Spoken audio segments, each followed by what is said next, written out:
Good evening, everyone, and welcome to this, the 22nd episode of Blood on the Thames, a Vampire the Masquerade Chronicle set in London, England. With me tonight, Carlos playing Moses of Clan Nosferatu. Peter playing Benjamin of Clan Malkavian. Rachel playing Katia of Clan Tremere. Philip playing Jimroy Woods of Clan Gangrel. So we're going to jump straight in with our episode 21 recap, and I'll let the guys take it away.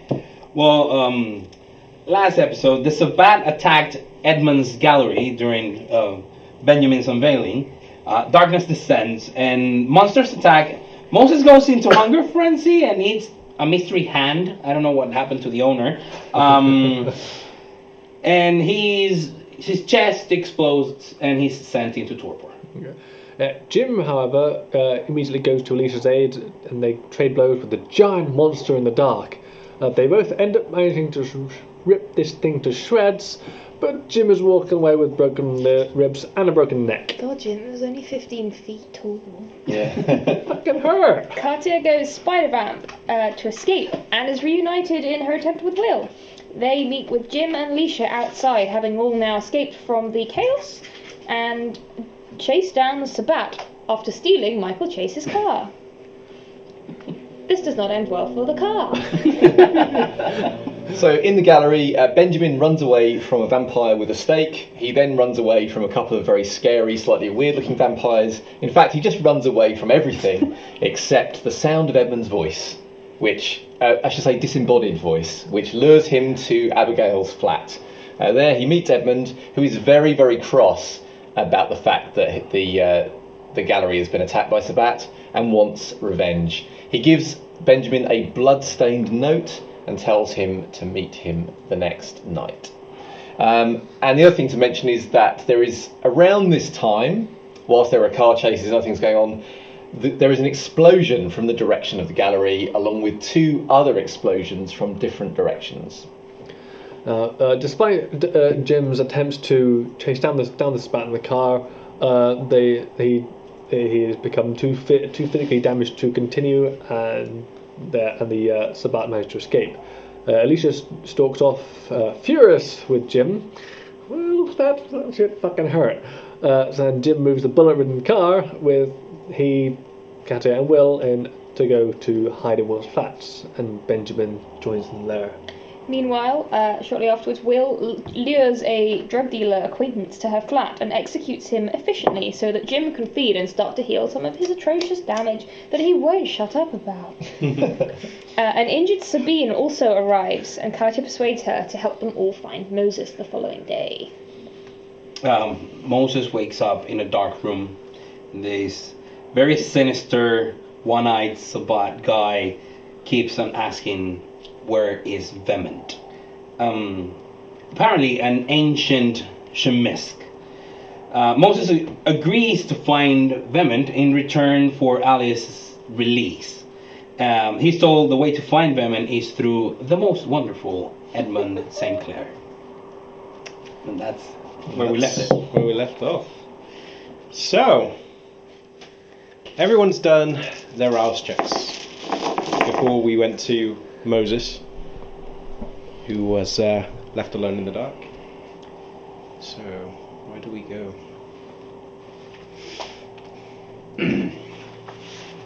Well, we ended mid-scene with you, Moses, so it only seems fitting to not start with you. Let's go with someone else. You guys all begin awakening in the unfamiliar, to most of you, environment of Will's flat. Benjamin, the bathtub, despite how appealing it did look, is not quite as appealing when you wake up in it. Your body bent at an odd angle. It's built for quite a small individual, and Benjamin's quite a long individual with his legs kind of pushed up underneath you. I mean, it wasn't something that your body really cared about, or the beast didn't care about, your mind didn't care about when you were lulling into that sleep, but now that you're awakened and your body kind of... I mean, you don't feel aches as keenly as you did, but you still feel them. And as you begin pulling yourself up and out of the bath, you can already hear movement going on around from where Jim's awoken, where there's stirring in the adjacent room. Sabine, who was in the other room, has that already woken up? So I will listen for the sounds of frenzying vampires and people being torn apart. Okay. Well, You can't hear any noises. So certainly ones that are going to alarm you to the idea that somebody is frenzying. Okay. It sounds remarkably calm by comparison to what you were kind of hoping not to encounter. But you can hear there's a very, very, very quiet sounds coming from the room next door, and it's almost like a body's being shifted, or you can tell a body's being shifted. You know where the body was left. Yeah. And Katia, I mean, for everything you've gone through, there's nothing quite like waking up next to a fully drained. Especially on 4 hunger. Yes. If it wasn't as fully drained as he was the last night, it probably would have been an interesting scenario when you woke up. However, the smell is not enough to make you do anything other than feel intensely hungry. Will has already stirred, and she sat up, staring at the body, but as you wake next to her, she kind of looks away and starts going to get changed and get sorted, leaving you largely where you were on the floor. I guess I will go and check on those in the front room. Okay. You open the door and step out. Sabine's already out there, and she is currently removing the wraps that she had around her body, the rippings that she tied, and there is just underneath the ripped fabric just smooth black flesh. She has no injury left, although she does look her nose is kind of inflating as though she is scenting the smell that's still in the air. She doesn't look any less composed than she always is, but it's not something you often see from a kindred as old as Sabine. She's at the point now in her own life where these kind of just instinctive responses don't naturally happen, but she is sampling the air. And then she turns and sees you come out and smiles and gets up off of the sofa as Jim re-emerges into view. So, Jim, what did you end up recovering? Anything? I did end up recovering 1 point of aggravated damage. 1 point of aggravated. Put me up to 2 hunger. Okay, so as Jim comes around the corner, his head is bobbing significantly less than it was before. Most of the flesh around it has kind of repuckered, keeping the bones in place. There's only a very slight kind of hill of white suggesting that there is still a crack in the bone that is emerging through, and it's certainly uncomfortable for you as you're moving around, but it's not to the... It's still a masquerade breach. His neck is clearly broken, but it's not kind of flopping all over the place, and it's more appealing to look at now than it was, and that wasn't difficult. You need a scarf. You have one? It's pretty easy to make a scarf, man. They're literally just a strip of fabric. In this place? Don't want to invade on the hospitality. I keep eye contact with him as I lift the navy blue sleeve I ripped off of my pantsuit yesterday, walk to the sink, slowly let the blood drain out, and rinse through, wring it out like a flannel, and then tie it. It hurts. You look like Fred from Scooby-Doo now. You got an ascot. On the subject Don't offer me a Scooby snack. On the subject of material possessions, darling, if we are doing this, I will require a white satin ribbon. I'm afraid the previous one that I had is obviously not on my person. I wasn't aware this was what you needed. That's fine. I might be able to dig one up. And I imagine it's one of the things she's been studying, so she might have one. Oh, well. Yeah, I mean, she left stuff here because obviously she didn't clear anything out after Will left because she didn't have keys to this place, so she'll probably just try and have a route round and see if she left anything like that behind. I'm going to come out of the bathroom if that's all right. Yeah. So Benjamin emerges from the bathroom, kind of stretching a bit uncomfortably. You can also pick up the faint smell of blood in the air. It's not overwhelming. It's very faint. But you completely... you're better rested, you're in a better condition than some of the other kindred in your company. You certainly look better than either Katia or Sabine, who are both... I'm actually absolutely fine. Yeah. So... Oh, hello everyone. Oh, good evening. Everything all right? Yeah, this one's looking a bit perkier. Yes, much less wobbly. It's good. How quickly are you intending to go on this venture to find Moses? I mean, probably as soon as we can. Right. Well, I've got something I need to attend to. I don't know quite how long it's going to take, and so I was thinking. More important than finding our coterie member who is possibly been kidnapped by the Sabbat, which could lead us to their very current whereabouts. Yes, probably. I mean, what I'm saying is I want to help. I'm just saying that it might be useful if I could go and try and attend to this whilst you're trying to find where he is, and then before you go anywhere dangerous, I'll come and join you. That's all I'm suggesting. Is that reasonable? I suppose if you don't think it'll take that long, and you can give us your word you will join us once we have a location. I don't know how long it's going to take, and I don't think I can give you my word on that. I mean, I'd like to. I just think I might be lying. That's all. No, that's fine. I respect that.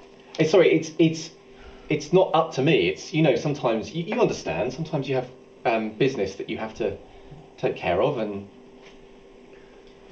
I'm just saying. I will absolutely intend to be there. But if I'm not, then. If I might ask, darling. Yes. What is more important than your coterie mate? Well, it's not. It's not that it's. It's just I've been summoned by my sire. That's all. And so one doesn't ignore the demands of one's sire. I'm given to understand. Oh no, not at all. So that's it's not that I don't want to go and help my coterie mate. I don't want to give that impression. How is Edmund these days, darling? I didn't see him at the gallery. Oh, he was there. He was there. He's not during the attack, surely. Well, he's very he's obviously very angry about what's happened, and I imagine wants to do something. Though I don't dare to imagine what. Well, we'd best not hold you up Especially if you're going to be joining us promptly afterwards. Yes, quite. Convey my regards. Oh, I will. Yes, of course I will. Is Will out yet, or is she still? No. We may need to replenish ourselves on the way anyway if we are to have a high chance of success later on down the line. Particularly you, darling. If you're going to be the one that's doing this ritual with me, it will be your blood required. Okay. The last time I had the assistance of higher members of the Tremere, the specifications of the particular ritual were a bit flexible. Can I also suggest, I mean, we know, well, we're hoping that Moses wasn't at the gallery when the explosions went off, and that means that he could be somewhere very dangerous, and so we should probably talk to any people that we need to let know that there's a possibility we might run into trouble. Well, exactly, this is primarily a reconnaissance task. Yes. We're not going to go guns blazing into wherever he is. No. All right. But of course, just in case, I will seek to heal what I can. We're not going guns blazing. We're not going guns blazing, but if shit goes down... I mean these guns as well, my friend. Yeah, I know. All the guns, none of that. I know, but as a precaution, Yes. just in case shit happens that we are not expecting. I'd rather be as capable as I can be. Right, in that case, if it takes a little time to prepare, perhaps I should pop out and see if I can quickly feed now. Whatever you need to do, darling. I wouldn't want to create any extra complications. I do have business to attend to, but I shall wait until you return. Of course. After which I have affairs I need to attend to. Right. So is Will still not appeared? Bloody hell. Where do I have any sense where she is? I'd In her probably bedroom. go back to the room to kind of talk to her before I head out anyway. So yeah, I'd probably head back to Will's room. Okay. You open the door and you catch a glimpse Okay. through the door, unless you're very subtly opening it. Not like amazing. She's halfway through rolling the body up in the rug and trying to get it away from her, as in under the bed. She's not doing the greatest job. She seems very hesitant to touch him, but in order to get his mass into this too small rug, it requires a bit of shifting. I assume you're kind of going in and closing the door behind you. Yeah. Effectively. Yeah. So I'll wait awkwardly outside the door. Will, would you,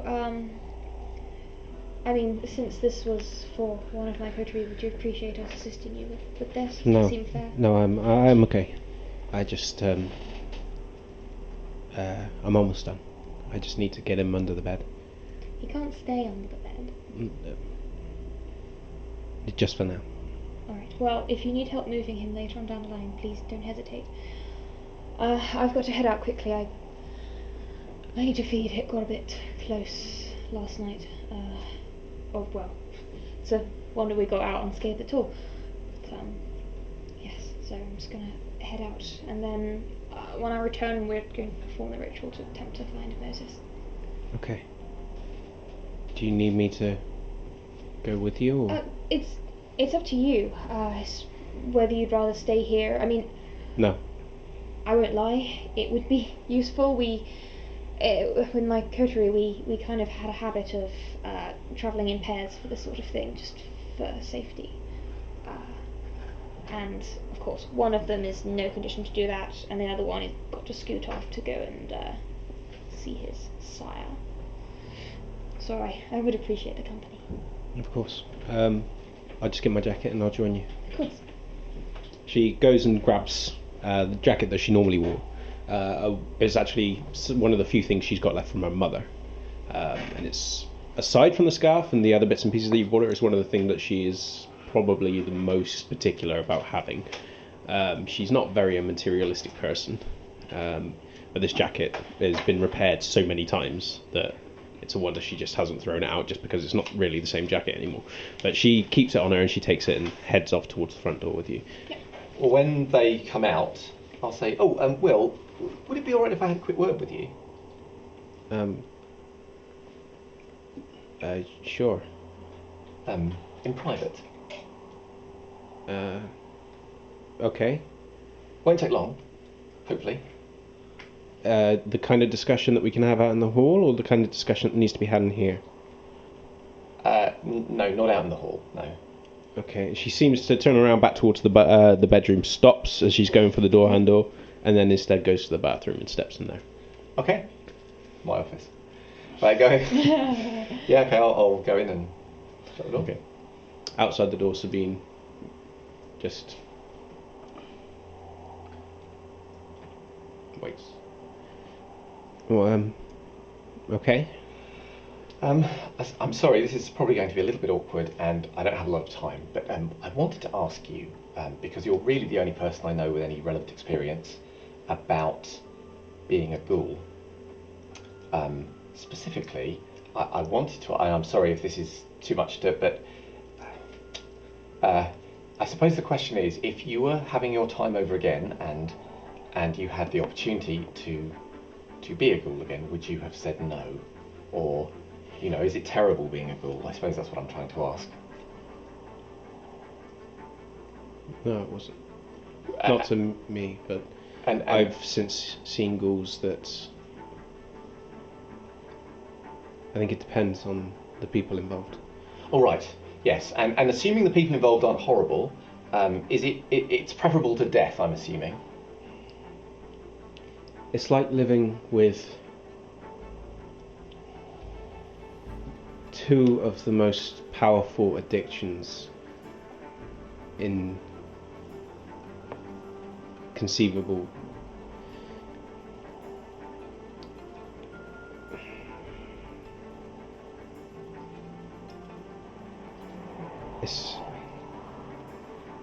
I don't know. I can't tell you. It's... All right, and if you were giving advice to someone who might hypothetically be in a situation where they were going to do this, is there anything is very important to know? Look after them. Of course, of course. I more meant any other... I don't know. I understand there's blood involved. How much blood is involved? Maybe you should ask Katia this. I mean, I've not ghouled myself. No, but the thing is, I could ask her, but I wanted someone who'd actually been on the other side of it. I want someone... I remember drinking the blood, but at that point I was, high off my face on things. All right. Well, thank you for telling me. I appreciate that. and obviously, hopefully, your discretion. Right. Well, good luck, and I'll be on my way. So. Yeah, you step back out into the room. Will follows. Kind of gives you a look, but doesn't say anything, and then waits for you to go to the door, and then holds the door open for Katia after you've stepped through it. Assuming you're not stopping. I will. Is Sabine kind of with them, or is Sabine separate to these two? Sabine? Yeah. Oh no, she's waiting by the door. Okay.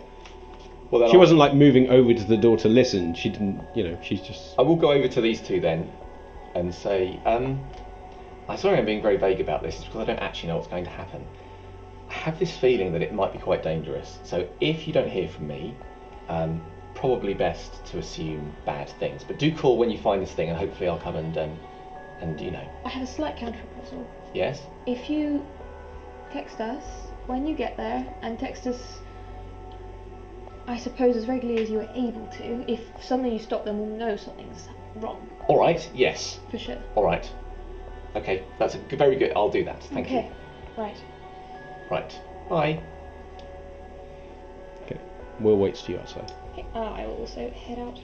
I'll probably tighten this makeshift scarf around, try to conceal as much of that and join them, and just conceal that as much as I can. I mean, it hurts, but you look fabulous. Let's go, school. Worst attempt ever, but it's canon now. So you begin making your way out into the corridor. Will hangs back a little. She keeps pace with you. She's still. She seems completely oblivious that your two positions have changed. That he is now on a more stable level, and you're, chomping at the bit. She still seems more comfortable in your company than the gyms at this point. And you begin making your way back outside. So where do you want to try going? So, if you're on a time limit. Is this area kind of... Because Will mentioned that she could easily get people. Is this kind of a hunting area to Will? Officially, no. Her haven is still classed as... It's weird in that her domain is restricted to her haven at this point. Although Katia is not fully aware of this. It's something to do with the Tremere, at least insofar as where she's concerned. Because she does still operate out of her haven, but it just doesn't look like she's there that much. But normally when she feeds, she does as Katia did, which is you're restricted into the chantry until you are released as a unit. Technically, she's still a fledgling. She shouldn't really be doing that much without Oliver's say-so. Yeah. And how far are we from, I suppose, our domain? Since we used to drive on what mode of travel? I guess like either tube or driving. Driving, you're probably looking at about 5 to 10 minutes, traffic pending. About 30 minutes if you're walking. Okay. It's not far, but it's where the traffic is because it's residential. Okay, and as far as I'm aware, actually I'll ask her.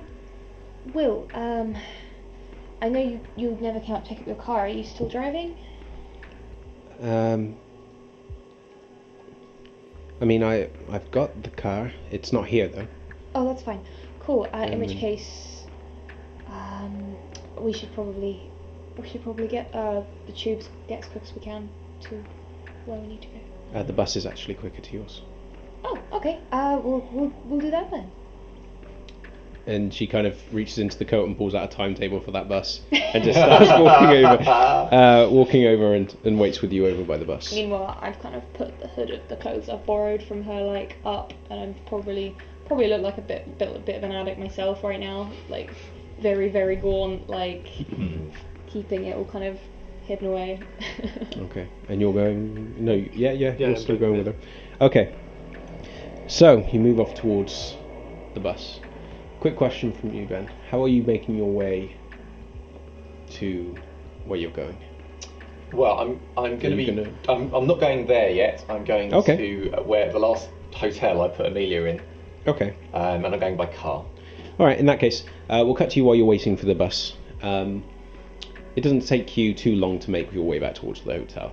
The traffic is on your side, and you are making quite fluid progress. It's one of those nice days where every traffic light changes green just as you're approaching. You've got the anti-coterie luck on your side. You're making your way there, and before long you pull up, and there's quite a few cars parked up. There's quite a few people staying in this particular hotel. Are you calling ahead of time, or are you just going to make your way up? I'll let her know. I don't want to surprise her in any way. Okay, so you message her, and then she has seen the message in that she simply says okay, but doesn't say anything further. And then when you do pull up and you send her another reply, you're waiting for about 5 to 10 minutes until she actually shows up at the door. She has a long coat on, and she's got it wrapped around her very, very tightly. Does a very thorough look outside. And then, even after spying your car, she lingers for a good 2 minutes, just waiting, and then makes the way over towards the car and then gets inside. Again, she checks before she gets in the back seat. Sorry. Hello.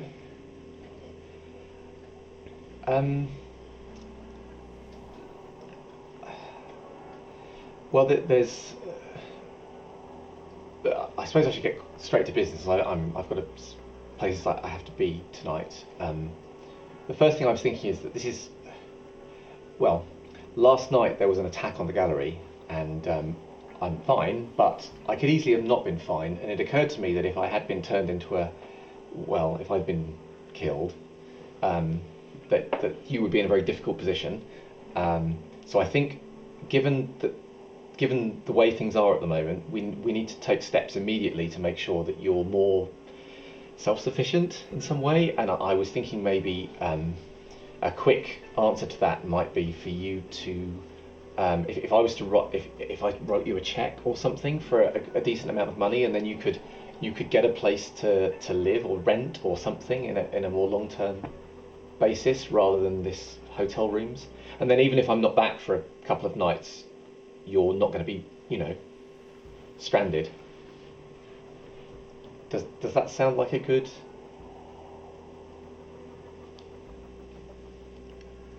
You don't have to. I can just. Well, no, I suppose I can. What, you can just what? I'd leave. Well, yes, I don't think that's going to work out well for either of us, to be honest. No. So given that situation, I was going to suggest that we do this as a sort of, at least a short-term solution, if that's agreeable. Okay. So how much money do you think will be a good idea for me to write in this check? I think you should have enough to be able to put a deposit on somewhere to live, and I mean, a renting thing at least to start with, and get food or whatever you need, just in case I'm not back for a few days. That's all. I want you to be in a situation where. She starts tearing up, and doesn't respond. Again, her go-to is to look out the window, but you can see in the reflection of the window mirror that she's kind of caught off guard by this. And she doesn't know how to respond, and that's clear from the fact that every time she opens her mouth to make a response, she says nothing. And then it closes again, and then she seems to be trying to find the words, and then just can't seem to find them. And in the end, you're waiting for 4 minutes, 5 minutes, and she's given no response. What does Benjamin think would be a decent amount of money? Depends on what you're trying to put her up for. I mean, if it's something, this is still London, it's going to be expensive. Deposit and food, depending on how long you're looking for. I mean, he doesn't know, but he's thinking at the moment he has to find her every night. Yeah. And hotel's going to be a lot more expensive than in the longer term than renting. So I mean, I've got finance. It's not very high, but I've got a bit of it. Okay. Struggling artist, you've got to manage your money, Okay. I mean, how many dots you got in finance? Just the one. I mean, there's going to be enough that you could plan. You could write a figure that would tide her over for a couple of days. Fine. I'll write a check. That includes obviously putting down a deposit for somewhere and having the money to go and get food and other bits and pieces, get gas and electric and. Okay. So I'll give her the check. so. And I think it will be a good idea, at least for the moment, that you don't tell me where you're going to go, because I think I've got to do something that might be dangerous. And if anything happens to me, I don't want people to know where you are. Does that make sense? It's safer that way, I think. Gosh, don't I sound calm? Yes, is that agreeable? Is my number on your phone? Yes, I think so. Can you take it off my... Oh, yeah, very good idea. Yes, I will do that. I'll do that. And then the only other slightly awkward thing to discuss is whether you wanted to proceed with, you know, the business in terms of the masquerade and all of that now, or whether you want to wait. I mean, I think it's very, very unlikely that someone will suddenly just turn up, you know. But it's possible. Do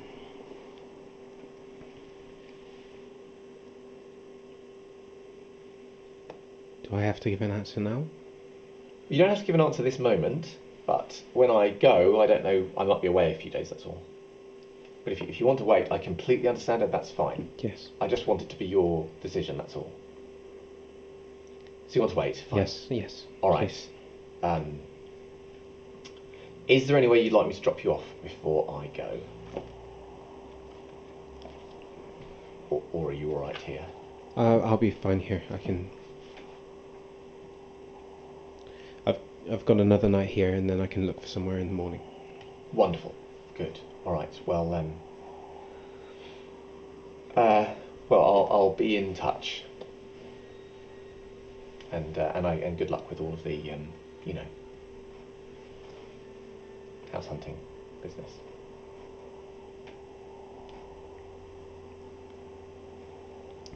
Thank you. She gets out of the car and almost runs back to the hotel. Okay. And then I will head off. Sorry, Benjamin, being Benjamin, of course, will get the note out of his pocket, and he'll open it up, and he'll double check, work out the route from here, and then he will head off. Okay. Moses.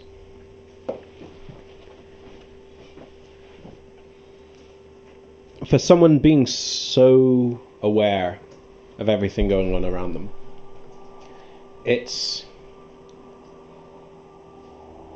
beyond infuriating that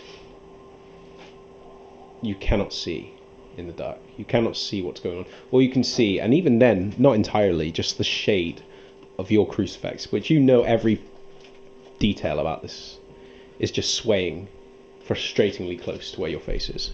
And even though you test the bonds that you are tied to, the way that you have been secured to this chair, not only been bound, but as you kind of look down and realise that you can smell the traces of blood, that there has been a T-shaped pin put through the gap in your bones, which is securing your arms in place. So even if you were to pull it one way or another, it's not going to move. And the same has been done with your legs. But in all the distractions going on, it's been, it's not something that your mind's really registered.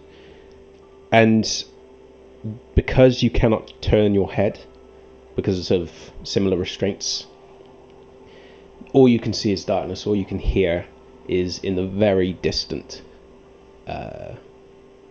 beyond the walls, you can hear traffic, but it's dulled, almost like it's muted. And the passage of time is difficult for you to map. At one point in your head you try and count, just for something to do, something to try and distract you from whatever's going through your head, and it is difficult for you to actually get any sense of how long you've been sitting there. And your body, if it could be described as it, has already set into rigor mortis, in that your body has not become active enough to stir you away from the rigor mortis that when you awaken is normally pushed away, and you don't get any sensation in your limbs. And that, added to the fact that your senses have been robbed from you, pretty much everything apart from hearing, is disjointing. And you try to listen for the sound of the wheelchair. You try to listen for the sound of the cane. You try to listen for the sound of the door. But there isn't anything. Just that distant traffic. And then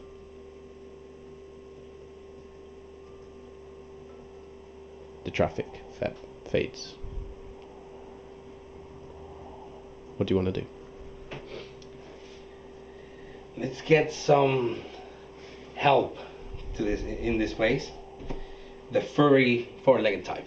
Okay. So I'm just gonna try and summon the only thing that pretty much can come here, which is rats. Hopefully I'm close enough to get Rick and Morty help me. Doubt it. But if what he said is true and my friends are looking for me, let's give my friends a target to wherever the rats are running. So I'm gonna be doing feral whispers, and I'm gonna be summoning as many rats as I can. That is a manipulation plus animalism roll.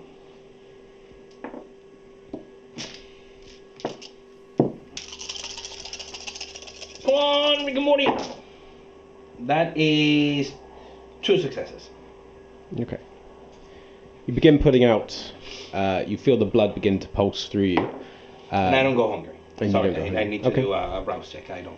And you begin pushing out with your senses, trying to establish connection with any animals that are close by. And you wait. And you wait. And then you hear scratching. Almost like something nibbling at wood. And then there's a squeak. And then you can see something on the very, very edge of your vision, just shifting, as though sniffing. And you track it, and then something black passes in front of it, and then the silver is gone. And you hear.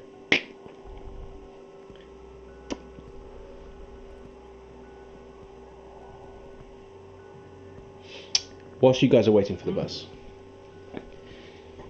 is there anything you want to say while you're waiting? It doesn't take too long for the bus to arrive, so you haven't got that long of waiting. Not really. Okay. So you get onto the bus that takes you back to yours, and as promised, it doesn't take too long. It's quite an efficient route. There's only about 2 or 3 stops between here and your place, and there's not many people that get on and off the bus, so it is pretty much uninterrupted.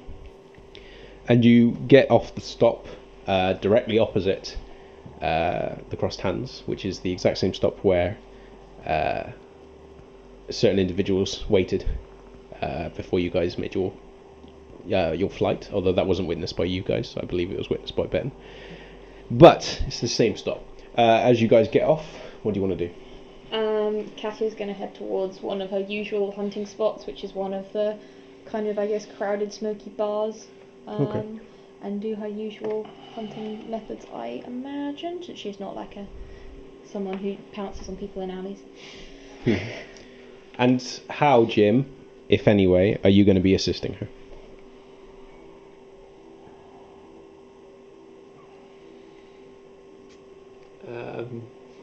Right to the middle. There's any way that Jim can really assist us at a club, so he's. Katia would probably say that she will bring someone outside, and then if you could help her, like at that point, you guys could work together, like in like the usual way they use like an alley nearby or something like that. What do you want me to do? Just keep me in my own head, I guess. Do you want me to do anything now to help you? I don't. It feels really I don't know. It feels wrong of me to make you go in there and help me with the whole facade process. I don't know. Well, is another reason you brought me? Yeah, you're right. It's just when you get to it, it feels. She links arms with you and starts pulling you towards the dance floor. So, I need you to make a roll with +1, because you're waiting outside. I'll let you choose the pool depending on your approach. Usually I go charisma persuasion. Yep, that works. And then with her. And then it's +1. +1 from Will. What a red dice.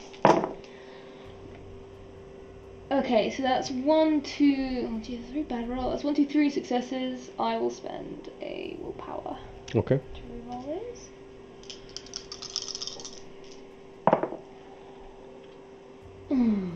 Wow, that's still 3 successes. I can spend another willpower.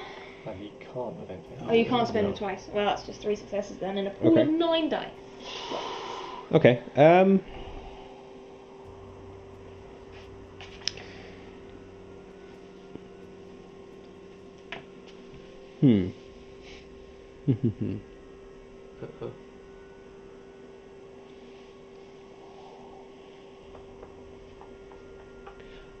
I will let you succeed at a cost. Shush you. You were going to say something.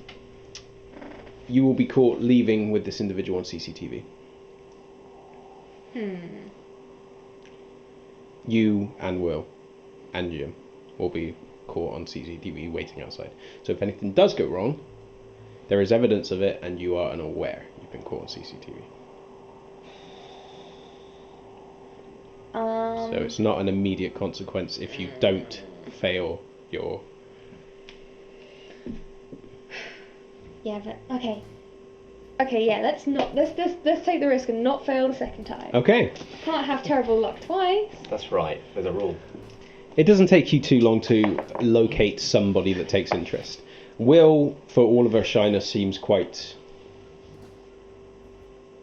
surprisingly able to kind of flip a switch and become the socialite once she's in a throng of people. And before long, she begins chatting to someone and making the introductions between you.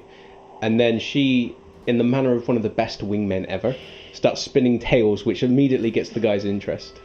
And as she starts explaining, where they're going, they're trying to go to another club because this one's too overpriced. And then speaks to you to try and get you engaged, to try and offer up alternatives. They make it sound natural that they're going to go to a certain place, and these guys should join them because clearly they look like the kind of people that you can have fun with. And quite happily, he breaks off. His friend refuses to go because the rest of his friends are too involved in what they're doing. And he starts making his way outside and turning around the side of the building where Jim is lingering. So, the moment that you come around the corner, Jim, are you engaging? I'm hanging back for a moment until they get. Okay, but are you going to become involved, or are you just there in case? I'll become involved mostly for a lookout, but Okay. just in case. So Jim keeps back as you guys start making your way towards the alley, and then just as you make it close towards the alleyway, Will steps back behind him. And then as you turn and face him, she double checks along with him that you are alone, and then starts guiding him over towards the alleyway. Although he looks confused, it seems to tick in his head that something's going to happen that he might like. So he continues to go off voluntarily, and then the moment that you're behind the dumpster, the rubbish bin, how much do you want to take? She will take 2 because she's going to have to use blood soon anyway. Okay. You're at hunger 4, yeah? Mm-hmm. Make your willpower check. And that's plus humanity divided by 3 rounded up. Yes, so your I'm humanity... still on 7. Your humanity at 2 dice. 7 would be... 2 dice. Plus 2 dice. Okey-dokey. Guys, I was trying to use my screen. Sorry.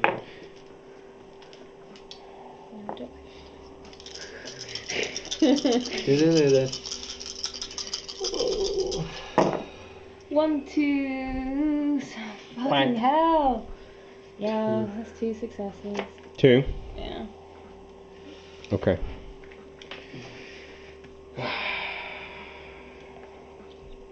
Okay.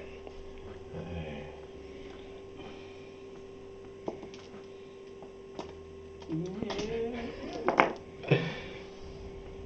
going to have plenty to do when we get you out of this. It's fine as long as he's not like dead. Yeah.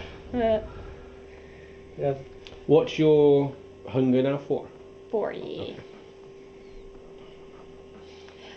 Can you spend willpower to? You can spend willpower to like very temporarily. Yeah, stop. One round. you can. Yeah, so one round you can. So if you wanted to, when you start feeding, you can use your willpower to detach yourself. You could spend it again fleeing somewhere else. Yeah.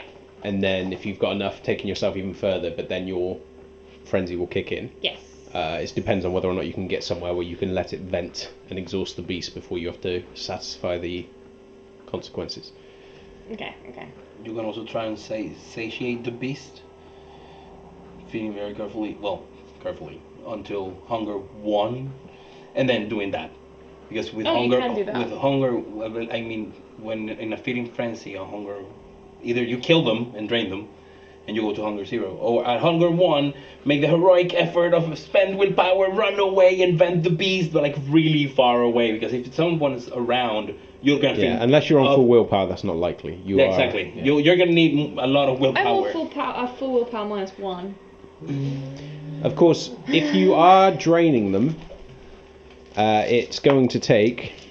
I mean, if it comes to that, I'd just say no. We'll repeat this process somewhere else. It's going to take 5 turns. So in theory, they can Drain attempt to. completely. Yeah, but we now know how difficult it is to stop that process. Yes, it's the healing the individual. Yeah. So in which case, I'll just have to spend willpower to nip out of there. Okay, so you're gonna detach yourself. Yeah. Okay, so after spending it on the first turn, after breaking the skin and this flood of blood comes in, the beast seizes upon the opportunity and immediately fills your entire body, just seizing control. And you do drop to hunger 4 before you, a force of will just pulls you away. You realise in the moment what you're doing. You do not have full control, and you can feel the beast screaming within you, absolutely furious that you've taken away this momentary control. And When you say drop to hunger 4, you mean just stay out. yeah, because it takes 5 turns to drop them by 5 hunger, so every turn you're dropping a hunger. So she doesn't drop her. Because she was Yeah. she is at 4. Oh, then you drop down to 3. Oh, okay. Yeah, so you drop down to 3. And then you detach yourself, which would take your willpower. Yeah. And she just basically, I think she just like shoves him onto Will. Okay. Will catches him, and although he's still bleeding out of the neck, the retraction of your fans was clean. He's not bleeding profusely. What do you want to do now? Because you are about to lapse back she in. has to like power walk away from this. Okay, where are you going to go? Does the alleyway kind of continue, or is it dead end? No, it continues out onto the other side of the road.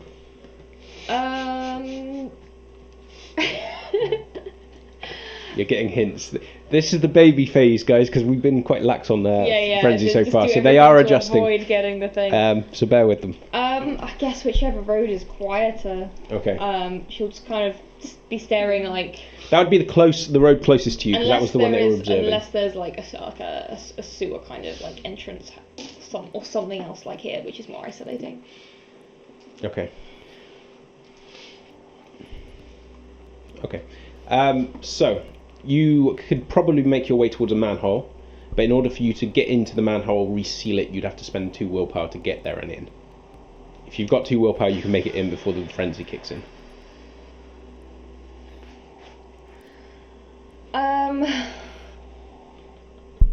Do you have 2 willpower?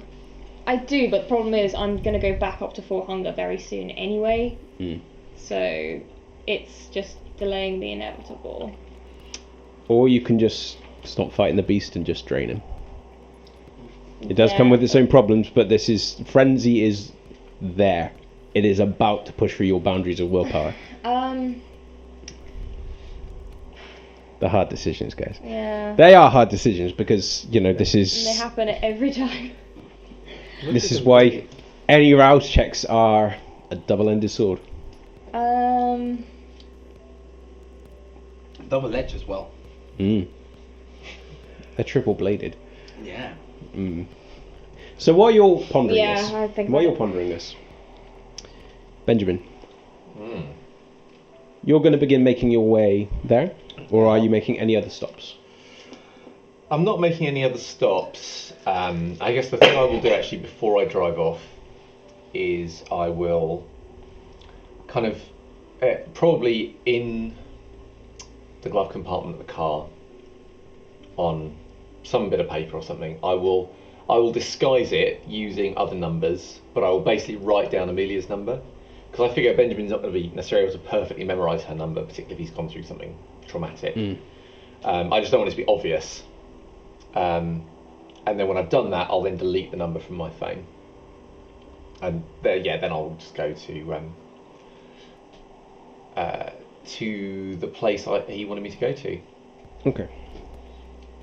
So you start making your way. It takes you a bit of time, just purely because you've not actually been here before.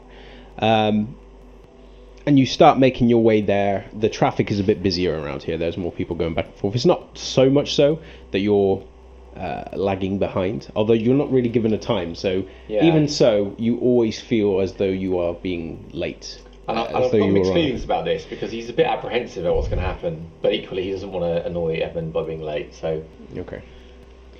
So you begin making your way over towards Bow Street, and finally, when you pull up, you arrive on a street where there are one or two cars, but the actual building itself that you're in front of, that has a big white, yellow exterior with a lopsided sign that simply says the Big Yellow Self-Storage. And there is a light coming on from between the front window where the entry door is, and clearly there is someone inside, but there is no immediate vans or cars or lorries or anything like that within the parking area. It's like this place sees very little use. And it's not a massively old company, but I mean, you've only seen a couple of them around. So I will text Katia and Jim and say something along the lines of about to start. Text soon, hopefully. I'll repeat that message to both of them. Okay. And then I guess I will lock up the car and head towards this storage place. Okay. You make your way in towards the office, and a guy that's behind the counter has a sweatshirt on. It has quite long hair, but it's kind of cut on a not necessarily a side manner, but it looks experimental. Despite the fact that he's middle-aged, it's not the best combination. But as you look at him, he seems to be writing something down, and then stops and glances up when he sees you. Yeah, can I help you? Oh, I don't suppose a gentleman by the name of Edmund St. Clair has come in recently, has he? No, he's not come in recently. Why? Oh, is he, you meeting him here? Yes, I hope so. Yeah, you can wait if you want. There's chairs over there. Right, thank you. I will. I'll get you a tea. No, thank you. Alright, just give us a shout if you change your mind. 3 down. Yeah, I will sit as far away from him as I can. Okay. So, have you made a decision yet? Yeah, she's gonna go down the manhole. It's the least risky option. So, you step away from her and away from him and push him towards Will, and she catches him. And as she kind of looks at you and sees the expression go over your face, there's a glimmer of fear in her eyes. But then, as you kind of see the reflection of this, or the image of this individual, and Will kind of staring at you, you turn on your heel and bolt as quickly as you can, without, thundering down the alleyway towards this manhole cover. And you watch as she tears off towards this manhole cover. She wrenches it off with surprising strength, drops down into it and yanks it back over. And you get down one length of it, and just as you're about to turn the corner, you stop, and your awareness just goes. What are you doing? I'm watching to see what Will does at the moment. Well, Will tries to lick the wound closed. It doesn't work.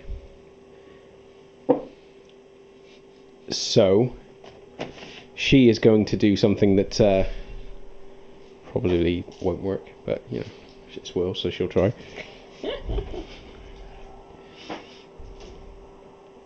Ooh.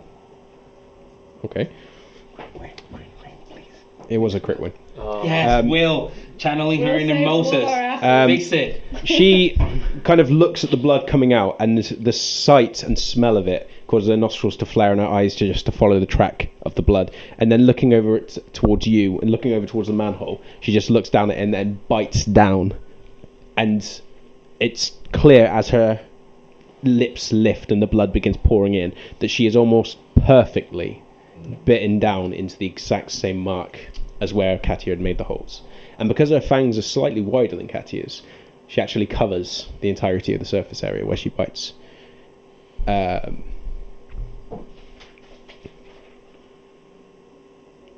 no check needed. So she continues to drain, and the guy is going paler and paler. But just as she takes as much as she seems to aim to, she lifts her fangs off and then immediately licks. And where she is bit down on these marks, they seal over. And there is the very, very smallest mark, almost like he's just been pricked with a pin, as though her markings is not fully healed. But the depth of them is not enough to make the blood continues to seep out. Although he is still, there's still little droplets of blood there. It's not enough to be a danger. So like after you get like your blood from a syringe or something, but it's something that the skin itself. It's not something that he's going to be in immediate danger of. Although she looks high, just the way that she's kind of eyes wide, and then it takes her a few moments to kind of realize. She lets go of the guy and he just slumps and drops, and then she looks over towards you and then looks over towards the manhole and seems about to tear off after Katia. Well, best to leave her for the moment. Do me a favour, roll charisma plus persuasion. I have a success. A success. Wow. Okay.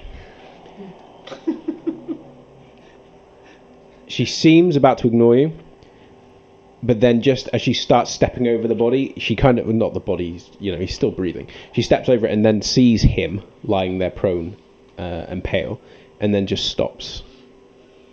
And then her face, which is already flushed, just kind of becomes impassive. And then she grabs him under the arm, slumps him up behind the bins fully to hide him from casual glance, and then moves back in the direction of the club. But she does not leave the area of the alleyway. Go move towards her. You okay? I am. We're not leaving without Katia, though. She might be down there a little bit. Well, then we'll wait. Moses can wait. Would you can I give me a hand while we're waiting? Doing what? Oh. Yeah.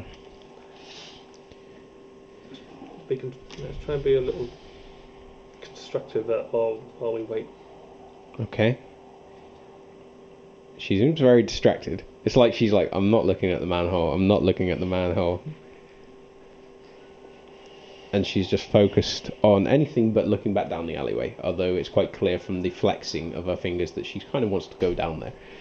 She hasn't, though. Convinced by your surprisingly eloquent, if subpar, appeal. So, anything else you want to say? Or do you just want to attempt the feed? Just Okay. feed note. Just hope she's going to give me a hand. Alright, so, how are you going to go about doing this? Usual gym method? Usual method. Okay. Body pile.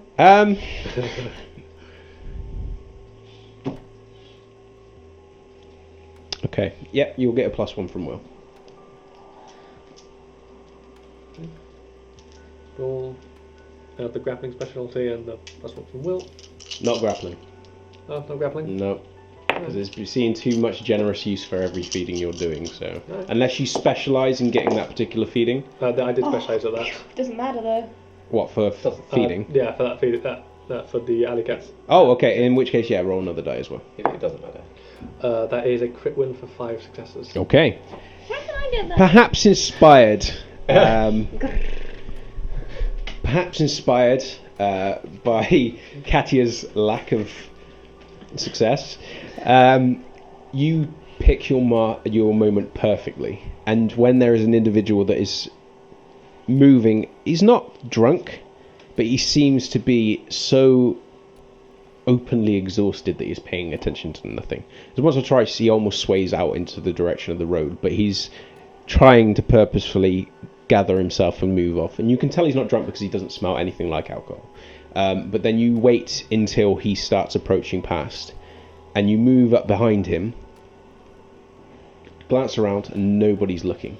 You immediately grab him by the throat, throw him into the alleyway, and as he hits Will and she kind of like backpedals just to hold him, he looks up at her startled, and then is about to say something as he starts reaching up when you come behind and bite down. How much do you take? I'm going to take 1, but as I feed, I'm going to try and heal. I'm going to be healing a bit. Okay. Because I'm on 2, so go on the 1, and then first is a success, second is a failure, and third is a success. So. Okay, so how much are you taking? I'll take a total of 2. Okay. To put it down back down to the 1, and I will heal all the superficial damage that I have. Okay. Perfect. So, you retract your fangs and do anything else? Lick the wound closed, getting the last droplets of blood and the very slight smear that she wipes away with her thumb as he starts to sway. He doesn't drop like the other guy, but he is swaying and he's having difficulty focusing on anything. And Will slings his arm over her shoulder and guides him over towards the other individual. And as she sits him down next to him, she leans in, whispers something, and then moves the arm off and then gets back up, dusts herself down, and then starts moving towards the manhole cover. I follow him. Run right. Okay. Thank you. What hunger are you on? 4? I'm on 3 now. You're on 3. Okay. There are sounds coming in from the manhole, and they're echoing.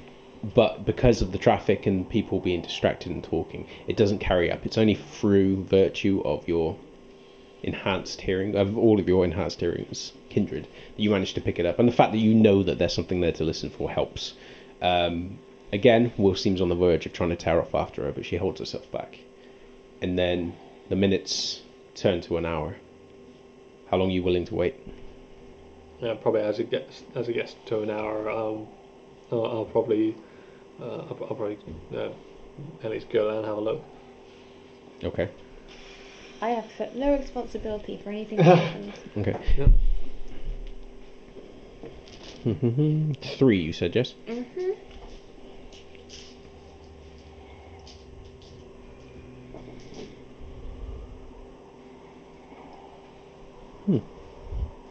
Okay. You make your way down into the manhole, and you can feel the wetness underneath your boots as it sloshes up into your socks, and you start making your way down the passage, down towards the sounds which have grown fainter and fainter. And you can hear Will descending the ladder behind you and pulling the manhole over, but she doesn't follow as you start making your way down. And as you're approaching the corner, the sounds stop. And then you continue heading off in the direction where they were. And it's a bit of a winding tunnel. It's not a big tunnel, but it's not like a labyrinth. And it doesn't take you too long to find Katia. And when you do find her, there are 2 animals that she's currently chewing her way through. One of which looks to be a pigeon, and quite a dirty looking pigeon with a crooked wing. And there is another one which looks to be a very large rat that has its head half torn off, and she is drinking through the remains of the neck. However, given that these aren't the only animals that you've been gorging on, given the roll I got for you, you just did it more audibly. I love how there's elevator music as you two stand above ground, and then down below there's just some kind of like It's strange it's switch, just Blur isn't playing it? or something. Yeah. You have managed to get yourself down to Hunger 1. Oh Jesus, that was a roll. Well, I got 2 crit wins. Oh my Oh. god! I should have just had like this every time. That's why I was like, I'm rolling really Yeah. well for you guys. Can I just wrangle it so you roll for me every time I have to? No. Where's the drama then? That's probably the best roll I've gotten since. There was one I got better than that, but I can't remember what it was. But there. Can I roll your dice for like SPCs? Regardless, you managed to get one, although it was technically a messy crit and a normal crit, but then you were in frenzy she's anyway. Definitely messy. Yes, she is coated in animal gore, and as she is munching her way through the remains of this rat and looks around, her eyes flash almost like she is a cat staring into a lamplight, and there's the gurgling sound as she is draining the fluids and just stares at you. She doesn't go for you, which is a suggestion, particularly to someone that's more acquainted with their beast, that the frenzy is ebbing and that the beast is becoming satiated temporarily, but it's happening. And then as you step towards her and you look over, beyond the pigeon, beyond the rat, there are two other rats. Bloody hell. And what looks to be the flank of a dog. I think it's a horse. How did that get down here? No. The flank of a dog. I'm sure there are dogs in the sewers. Please don't fact check me. It's a storytelling game. The flank of a dog that looks as though it's the rear leg has been cut into from where it was bleeding. But you can't see the remainders of it because it's just coated in the filth of the passages. She's been down there for a while, but she seems to have brought all of this back to a single place and has began feeding. And then as she finishes the rat and tosses it aside, she stands up, rigid as though she's about to go for you. And then very slowly, your fangs just recede. And you slowly become more aware of where you are. And the fact that your beast is quiet now, whereas before it wasn't. And then the stink hits you. Oh, she almost throws it all back up. Better.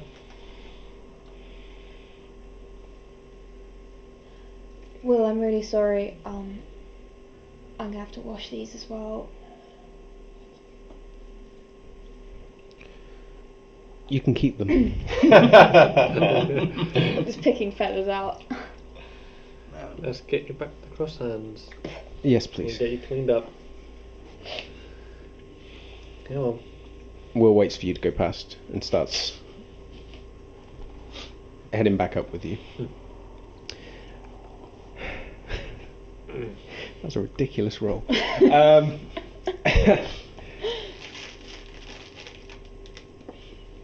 Benjamin.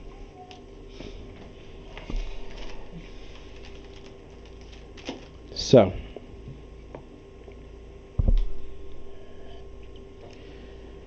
you make your way back into the waiting room after dipping back to your car, back and forth, because you're waiting there for a while. An hour passes. Oh, well, I'll definitely text them again. Say, still alive. Or Yeah, fine. and it's during the wait while you were waiting for Katia before you went down into the sewers that you would have gotten the second text message. And the individual that sat behind the counter says nothing else to you. He just continues with what you're guessing based on his occasional remarks as a crossword. And then every time there is an illumination coming through the window, you crane your neck to have a look, and it's not Edmund. Even though you know that he almost never drives himself anywhere, you're still looking, you're still on the lookout.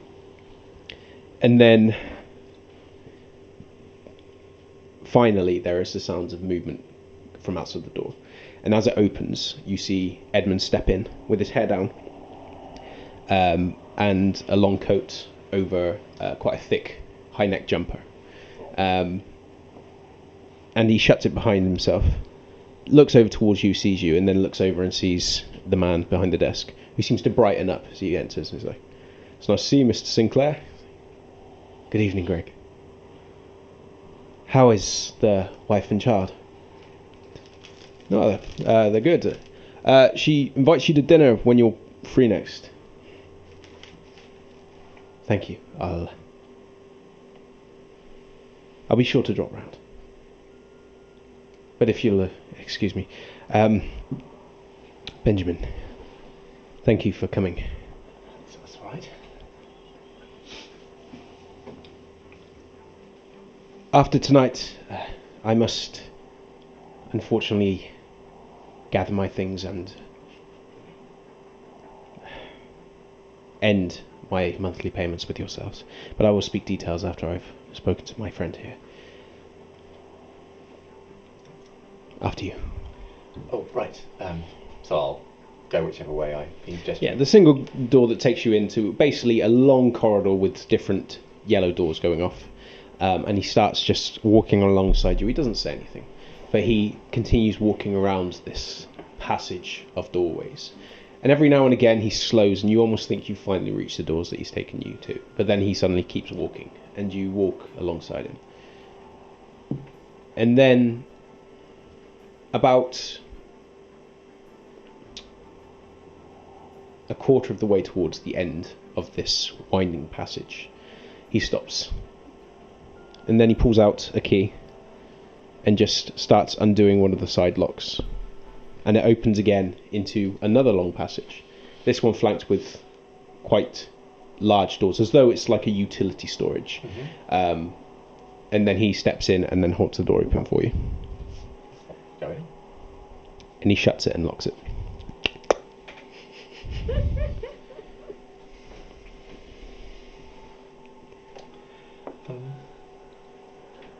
How are you, Benjamin? Well, I'm finding myself. Obviously, last night was very,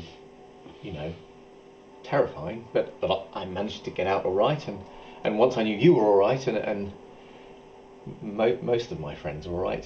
Sorry, that's a long answer. I'm all right. I'm a little bit concerned about. I'm not quite sure what we're doing here. A discussion that's overdue.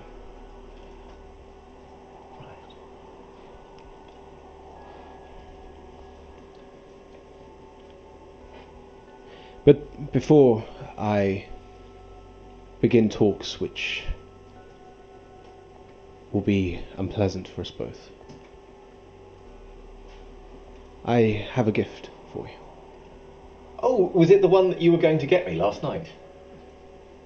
A different gift. Oh. Unfortunately, the gift I was due to give you is gone. Oh, yes, sorry. Along with the rest of the gallery. Yes. But what's done is done, Benjamin. Yes. And if tonight has taught me anything, it's that I must not dwell on the past. He starts walking towards the end of the corridor, and it's only at the very end that he stops and turns towards a door. This one without a window. It's just a number on it. And he stops and then puts the key in the lock but doesn't turn it.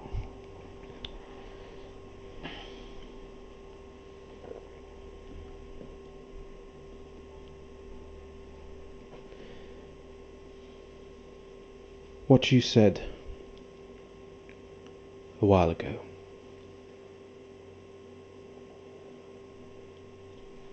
that you felt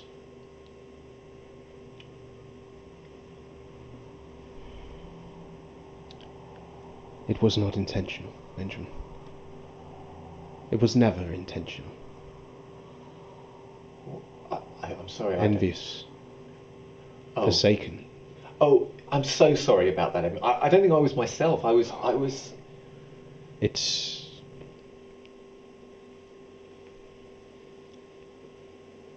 I sometimes forget that you are a creature of habit.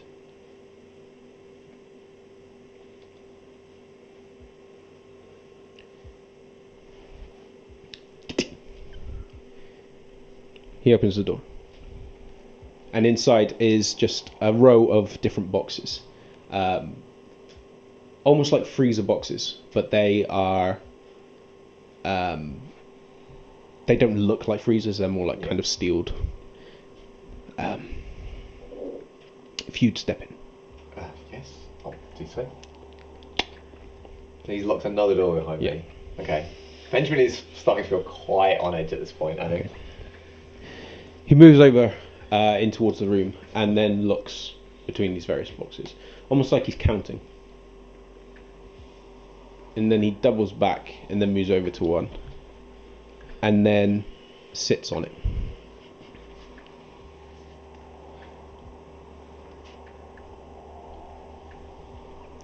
Tell me again, Benjamin, of when I gave you these gifts. Oh, you mean the night you? Yes. Well, I'd come to you in a bit of a state because I'd seen, that person from Edinburgh in London. I mean, and obviously we'd come down here to avoid them, and somehow they'd followed us down, and I didn't know what to do, and I was in a terrible state. And then I came to you, and I as soon as I saw the gallery, I felt a little better, and I still remember the lights. Anyway, I came in and I talked to you, and you talked about a way to make it so I wouldn't need to be scared anymore, and that it was the greatest gift you could give me, and you asked if I trusted you, and I said yes, of course I did, and how you made my life so much better in so many ways, and then you asked me to paint, and you said whatever happened, I had to keep painting, whatever happened, and that's what I did. I kept painting and I kept painting, and I think you were behind me, and I was painting, and then you were at my neck, and it was a bit of a shock, but then it hurt, but it didn't feel bad. It felt incredibly good at the same time. It was a very strange thing, but it was very distracting. But even so, I kept painting as much as I could. I kept painting and I kept painting, and then I think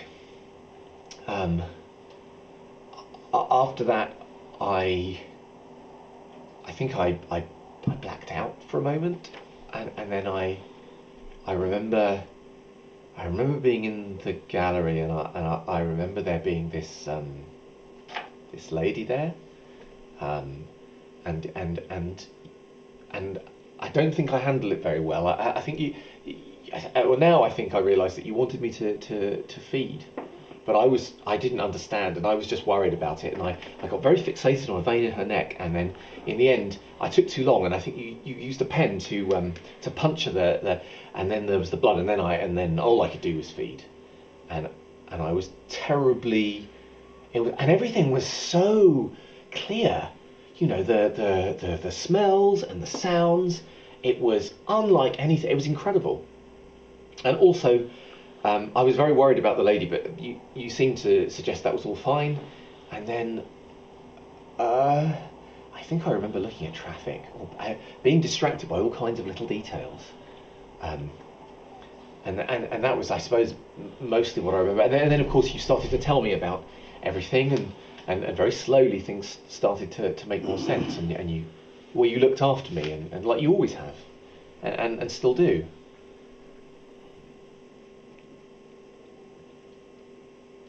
I see.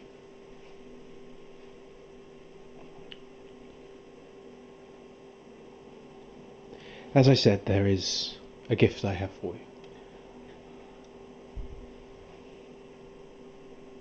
He gets up, and he turns around and undoes the padlock and lifts it off. And he opens up, without another word, the container. Inside is a figure that is curled up, naked, and you can see the arch of her back. And from the twisted side of her head, not unnaturally twisted, just twisted to the side, you see Abigail. And attached to her face is a breathing unit.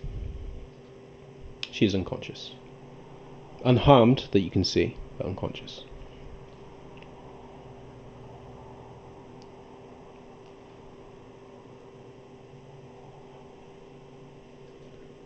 I was surprised when she fit in here. This was to be Amelia's. But sometimes we're fortunate, I suppose. She's...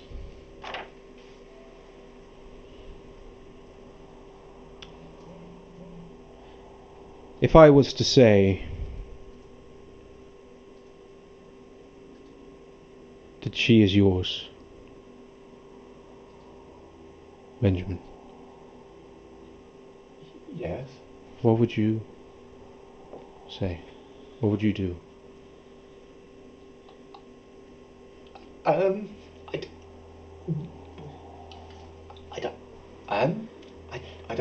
know what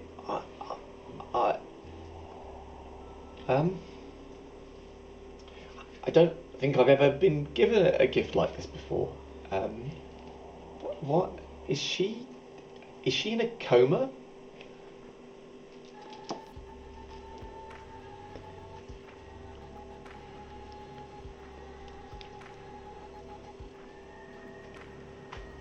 It's remarkable how thoroughly we can be convinced by ourselves.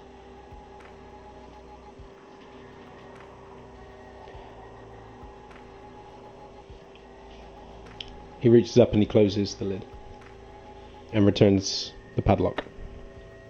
The discussion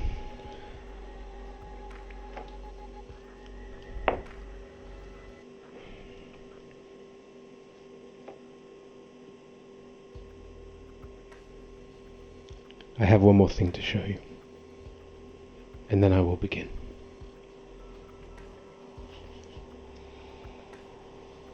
I advise you to not interrupt until I've finished. Come. And he steps around you back towards the door. And that is where we're going to pause for the break. Alrighty. Yes, I'm going to take it slightly earlier, I think, than normal, just so that we can go through the rest without I know. having a stop. So I will hand it back to you guys for the 10 minutes and then pull back. Okay. Shall we start with our favourite board? Yeah, so let's start with the relationship map. Oops. Sorry. Let's see. So the first addition to the relationship map is over by Moses' end of things, and it is scary one-eyed Sabat guy, because we don't yet know his name. And then on the other side of the board, kind of underneath Michael Chase, but essentially so he's nearer to Edmund, is Vemont, who is this ancient vampire that Moses is looking for. And lastly, our third addition to the board, up by Benjamin, is Fagin the cat. Who I'm sure we all hope will become a key part of the Chronicle in the future. Oh, yeah. And of course, at the moment, we don't actually know who survived the gallery explosion, or the other explosions for that matter. So currently, the Board of the Dead has not been updated at all. Although, actually, now that people mention it, we will probably add the person that Will killed, so Will can start to get on the kill board. So we'll do that for next week. Yes. It's initiation time. It's going to be quite an interesting Hey, I didn't race. kill the guy today. No, you didn't. You're still off the kill board. Do we have any questions from... I hope I don't have to spend more power today. Gang was asking how's Carlos doing. He said you were a bit ill. He's wondering if you're. Oh, thank you. I was actually completely devastated. I had a bit of what I thought it was a cold on Wednesday, and then it turned into something kind of nasty on Thursday, and then it was Friday, Saturday, Sunday, just bedridden and destroyed. Although he did macaroni and cheese yesterday for me, so great success. But I'm feeling a lot better. I managed to get out of bed. It's a win. So that's a win. Managed to go to work and work the full day, even extra hours, and then come back here and I am brainstorming stuff. And I'm doing it in Caracas slang of Spanish, so Peter cannot speak. And even if he does, he's never gonna get it. It's true, I will not get it. Any other questions? Another question from Gangrel is if you have any dream characters you want to play. Oh. Oh God. That's a tough one. As in ideal character concept, it would be interesting to play, or I found a way to kill Kane kind of way. Take it however you want. Which one would you rather? The problem is that I have a really, I have a concept that the moment I started, I thought about it at first, then I mentioned it to Peter, and then I started talking about it and thinking about it more. And every time I think about it, I like to play it more. But it has become somewhat of my, in case of Moses dying, break the glass and bring this character. So I don't want to spoil the fun. So I'm going to talk about another cool character concept I would have loved to play. And I think I gave that to Cedar for her Chronicle, as she's playing in Vancouver. It's this Bruya that does street racing. Oh. He's insanely good at street racing, and that's his scene. It's a very interesting concept because the actual human, he just has a knack for it. It's not like he's super trained. He's actually an aspiring magician doing like tricks legitimate. Of course, celebrity comes really fast. It's like you didn't see that, but it's a really interesting concept of having him trying to be like an aspiring performing magician. Of course, the trimmer hate the guts, hate the guys. I don't know about dream character. There are various NPCs in Blood on the Thames that if I came back I would be tempted to be connected to or related to. Like, I think it would be quite funny to be like the child of Michael Chase, for example. I think that'd be pretty awesome. Just not Ben Connor? But not Ben Connor. Not Ben Connor. It's like, here he is, my new character in this jar. It's like brilliant. And I quite like the idea of playing a really chilled out gangrel pig farmer. Yeah. On a random note. But yeah, no strong dream concepts at the moment. I mean, in terms of a slightly more out there dream concept, which I'll probably never play because it's dumb. I would love to play an undercover simulator one day. No. Oops, or am Oh! I? Wouldn't that be fun? Obviously, I have ideas in the event of terrible tragedies, but like Carlos, I'm not going to talk about that. I am gonna. There's a character I've had like in my head for a while who I'm gonna get to play soon because I just submitted them to the Bath Camarilla Lot group, Hey. so that'll be fun. Which is a very high social gangrel with high animalism, who basically has like is more like I guess deals in whispers and secrets and stuff because they've got lots of eyes everywhere, and they're also a bit of like a Victorian Banksy in that they during like I guess to make ends meet they work as they're like a street artist who'll paint people passers by, that kind of thing. So they're a bit of a weirdo to a lot of gangrel, I guess, because they're a high social artistic gangrel, and that'll be fun. For me, dream character, every time I read through a rulebook or see something come up, an entire new character concept comes to mind. So it's just that character. It gets to this way where is that part of that kind of concept or that kind of concept? I can't pick anymore. It's just what the hell is happening. I've reached that stage where so many ideas are going through the brain. It's just I just can't compute that. I can't compute this. So and also you haven't played that many vampire characters, so it's not like no, it's not like you have done some stuff, so you would move to others. Yeah, it's like we go brain fire. So thank you for that question. Okay, Any thank other you very much. questions? Yeah, there's a couple more. There's what other World of Darkness games or COFD games would you like to play? I think we had this one a few weeks ago, but I'm still going to say Changeling. Yeah. So someone asked whether they should go with Changeling or. Oh, that was it. So, yeah. Okay. Which other games? Mage V5 is something I'm really keen. My group of friends, each of us chose one World of Darkness game. So another was a vampire storyteller, a changeling storyteller, werewolf, and I ended up with mage and wraith. I got the short end of the stick that there. And those are the games that for 8 years we were rotating and playing different systems, different games in the same thing. But Mage, V5 Mage, I want to see. I see the hunger rules with the hunger dice, and I think Paradox. That's how you put Paradox into the system, and you roll and you make the backlashes and you make spheres impossible. I want to see how they deal with that. I'm really interested in Mage V5. Probably Wraith or Changeling for me. I've already said changeling. Well, for me, I haven't had a chance to have a massive look into this system, so I've just seen some names of things. But having encountered them, I gotta go werewolf. Yeah, I knew it. Yeah. Oh, come on, I want to be howling. I knew it. Come on. Yeah. We all want to be howling. Maybe if there's any more, we'll do one more.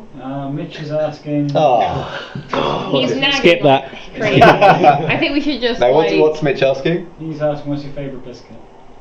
My favorite biscuit. I don't know if we've got time to answer that question. There's quite a lot of detail. Yeah. I've already answered. Puppy rings. Of course, the shorties, the digesters, the ginger nuts, the bourbons, the Polvorosas. creams, I guess, Jammy Dodgers.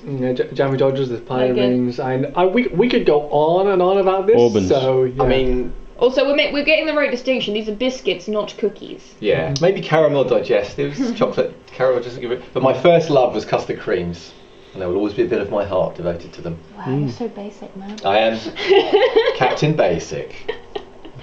I don't know what they're talking about, guys. Welcome to England. Yeah, that's the thing. So I think we are done. Yes. Note yourself. Are we Jammy done? Dodgers next week.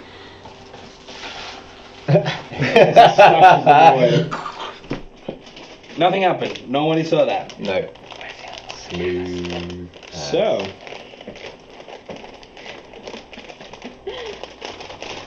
Phil. Wow. Oh, yeah. Wow, Phil. That was subtle. So subtle. God. Last time that went in shot, someone promised that worse would be out. Yeah. Yeah, I mean, just Anyone had? eating on camera. what a shocking. So.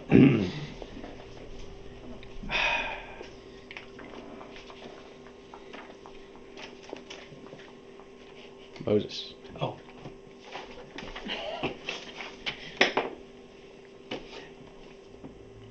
I talked to the figure. I know there's not a figure, there was a shadow. I just talked to it to distract myself, to keep my mind occupied. Okay. Like, are you him? You know, the hairy fuck. The one who killed Foggy? Please say it's you. Oh, it couldn't be you, that fuck was ugly.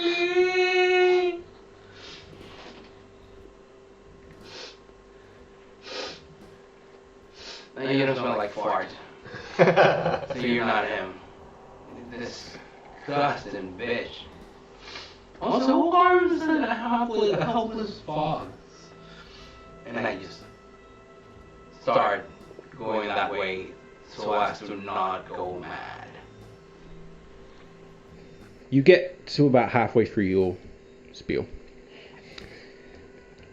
And then you hear as the metal chair is being pulled and set outside of what you can see.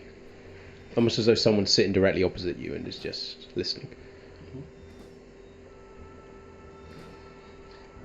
So, let me guess.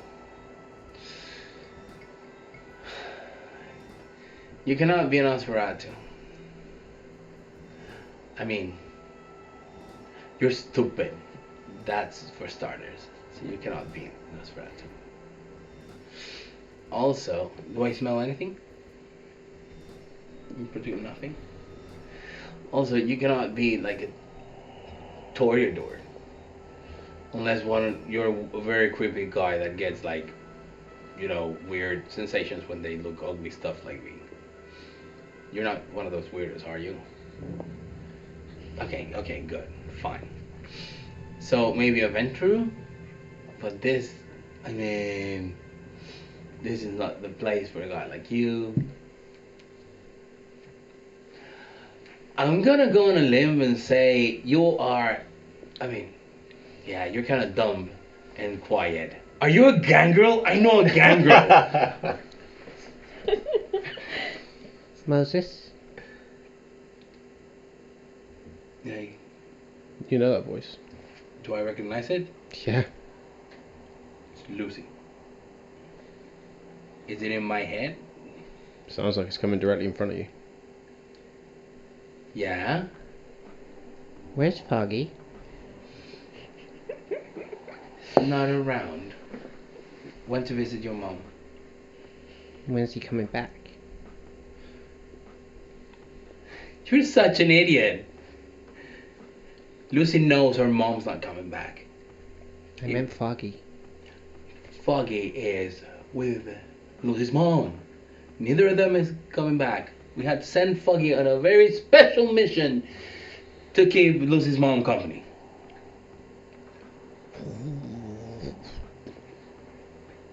The chair scrapes forward, and the individual sat on the chair is Lucy. I try, however much my face can move, maybe like Can't move. half a centimeter, like I blow my cheeks up.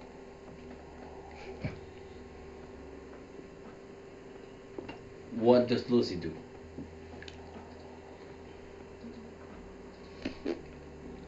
Tries to blow raspberry and can't. Okay, that's fitting with Lucy. How have you been? I can't call you anymore. They took my thing away. I know. How have you been in school? Well, he doesn't pick on me anymore because I hit him. Who? Bradley. Oh. I told the teacher, and they told him off, and now he keeps doing it anyway. He pulled my hair. But you hit him, right? Yeah. But you're not allowed to hit him anymore, right? No. But he keeps on doing the same to you and he's not listening, right? Well, he hasn't done it since. And he will not. And if he does, hit him again. I wanted to bring Foggy so Foggy could bite him.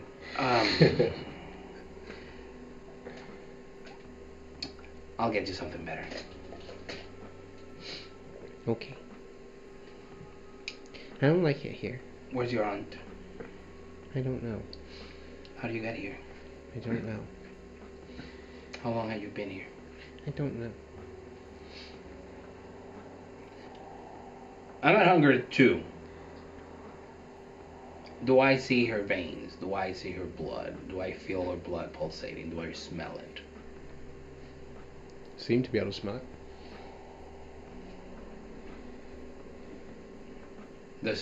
Does she seem real? Because this is either absurdly twisted. Okay. Roll. Wits.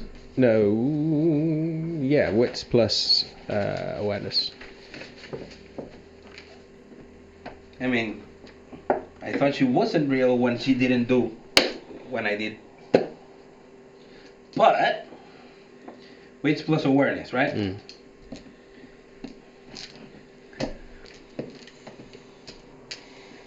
Arouse. Right. He's determined. Hardcore. And I spend willpower. You and me with bad luck again, Moses. Yeah. I know what you're talking about. Now, that is just 2 successes, so she's real, I assume. Are you sure Titus didn't need to roll that one for Yeah, you? could you roll that? Yeah, but if I get higher than 2 successes, No. nah, I'll roll it properly for you. What's your dice pool? No, he's rolling. No, but I want to roll it for me. I'll roll it for you. What's your dice pool? My dice was about 5 dice, and I don't go hungry. How many with a hunger? rouse. Okay. It's an Oh, oh. experiment. I rolled 5 dice. No, I rolled 6 dice because Yeah. I roused. Yeah. My pool is 5. Yeah. Yeah, 5 plus 1. I don't like it here, Moses. No, I don't have this. I want to go home. Check in my pocket if I have my cell phone. She scoots off the chair and moves over and just starts reaching in your pockets as best she can reach. And pulls out your phone. Yeah. Hit the number 2. Keep it there pressed.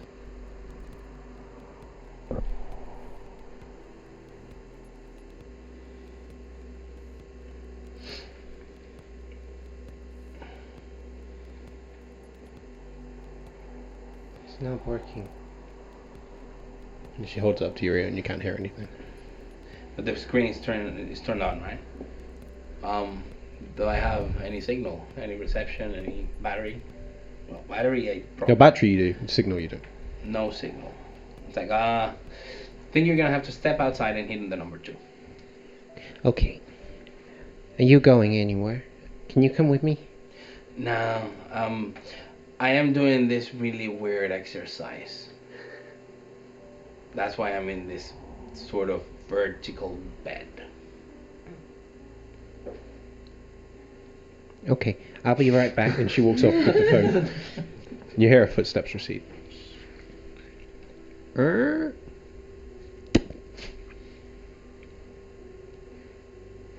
So now that she's gone, how the hell did you know all of that? I mean, I cannot believe the Sabat is that interested in me.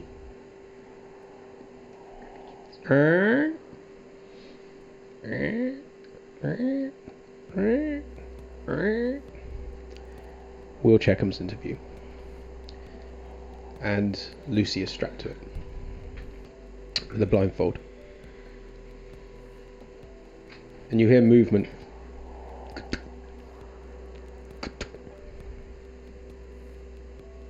You lied to me, Moses. What did I? Where is Bemet? Not this again. Are you serious?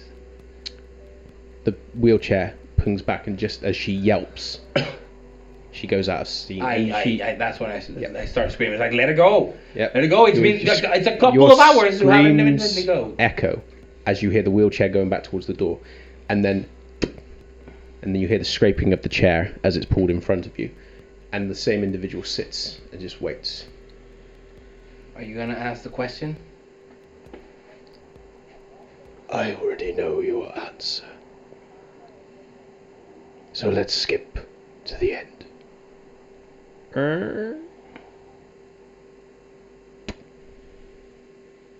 Malkavian. You have to be a Malkavian.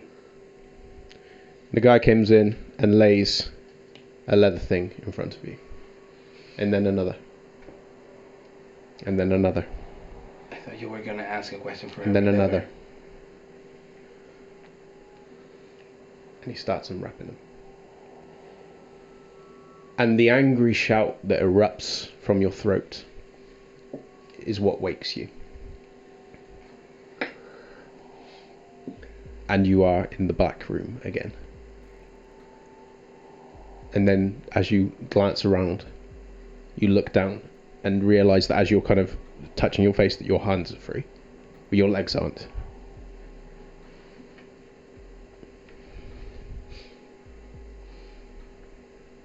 Bite of my finger. Seems to hurt. You know, you lick the wounds so they close. You saying?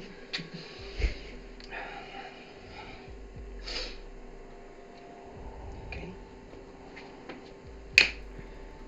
Then I call rats again. Round 2. Fight.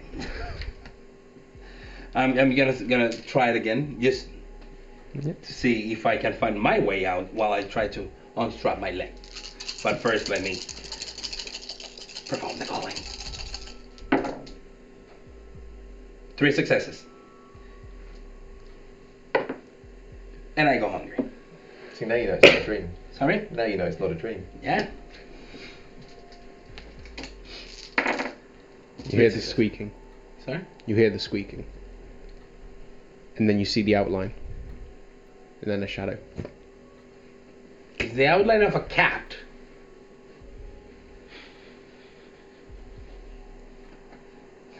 I'm tempted to start trying calling cats. Or possums or whatever. Try calling me Shadow. I'm afraid that is beyond the realm of my power. Call it Cat's Shadow. Not really my hungry.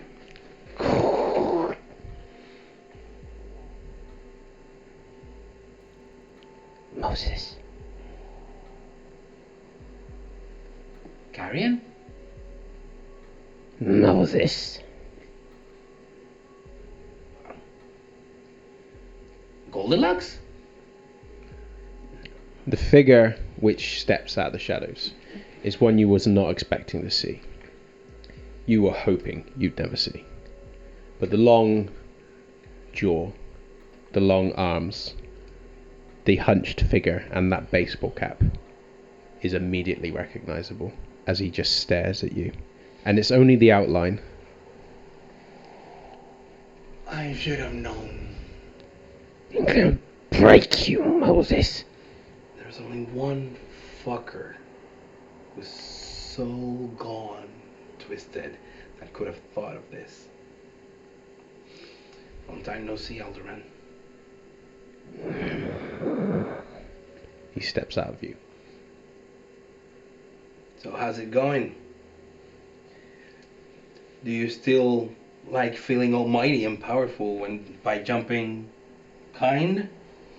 Or did you actually grow a backbone and met any other kindred? And I start like trying to reach down to free my feet. You manage to get the clasps undone as you pull them away. Nice. You can hear footsteps circling you just beyond the touch of the light. But it sounds like they're going in both directions. Brought your boyfriend, girlfriend, third wheel, however you want to call it?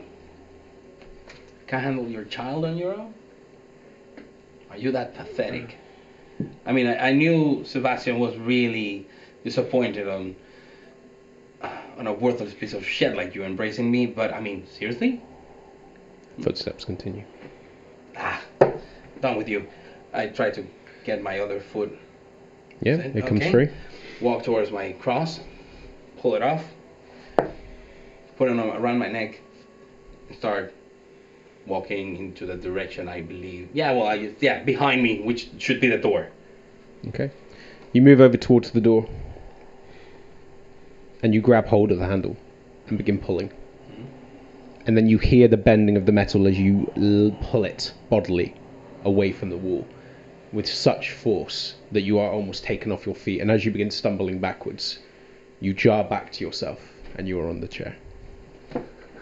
And I am hungrier. And you're hungrier. Meanwhile, you guys are still stinking of sewer.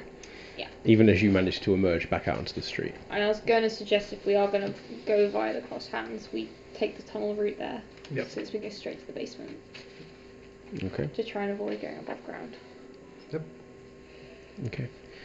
You begin making your way back towards the tunnels. It takes you a little while just to find the connecting tunnels. You're not used to taking these passages like Moses is. And you're certainly still reeling. The taste of animal blood is not appealing. And you've only satisfied your beast by gorging beyond belief. And Will walks alongside you, and every now and again kind of like picks animal debris off of your shoulders as she walks. And before too long, you manage to find the tunnel that leads you back in towards Moses' basement. You going in? Okay. I'm really sorry, Moses. This kind of goes against what we agreed, but I guess we're going in. Will stops. I think Moses might be in there. Can you hear someone in there? Someone's in there. What does it sound like? A bed? Is it creaking? Yeah. Okay, I think I have an idea what that is. It's not Moses. At least I hope it's what I think it is. Because that alternative is actually worse. Why? What is it? We had a haunting. Had? Well, no, we definitely still have one. I haven't really had time to look into it lately. Yes, there is some form of departed soul residing in the building. It seems to like playing with Moses. Does this thing speak? Occasionally. Doesn't make a lot of sense, isn't In one for French? conversation. In French.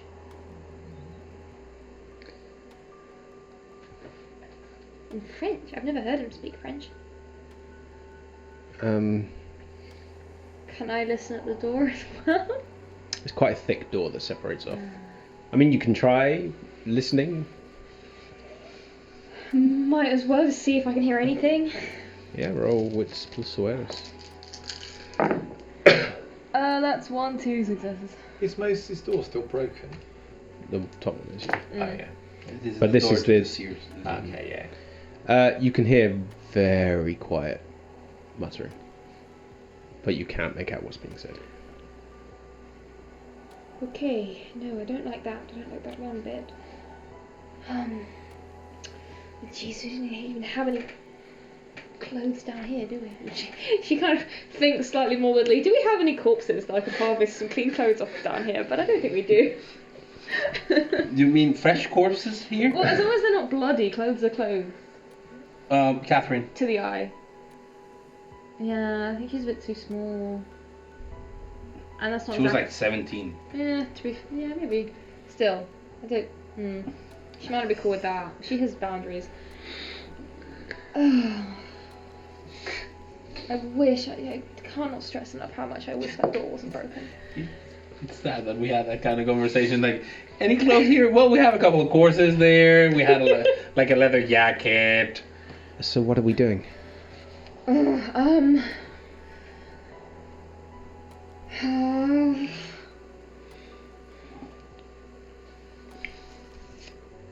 If Katia turns the hoodie inside out, is it still as bad?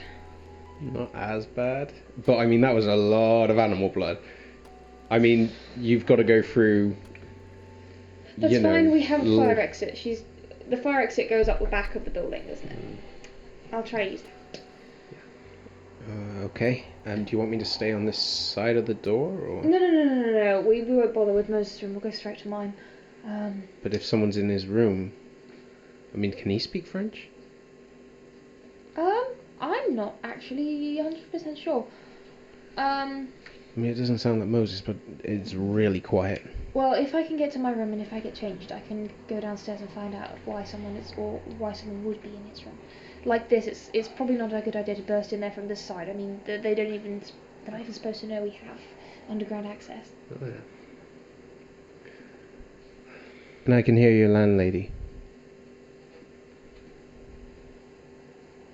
Doesn't sound like police, does it? I mean, if it's French, it wouldn't. Why is she talking French? Is it?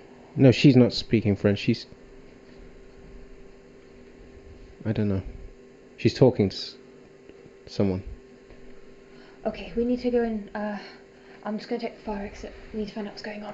And then I need to get back to Sabine. She's been waiting for ages already. Jesus Christ. Okay. Will takes off after you.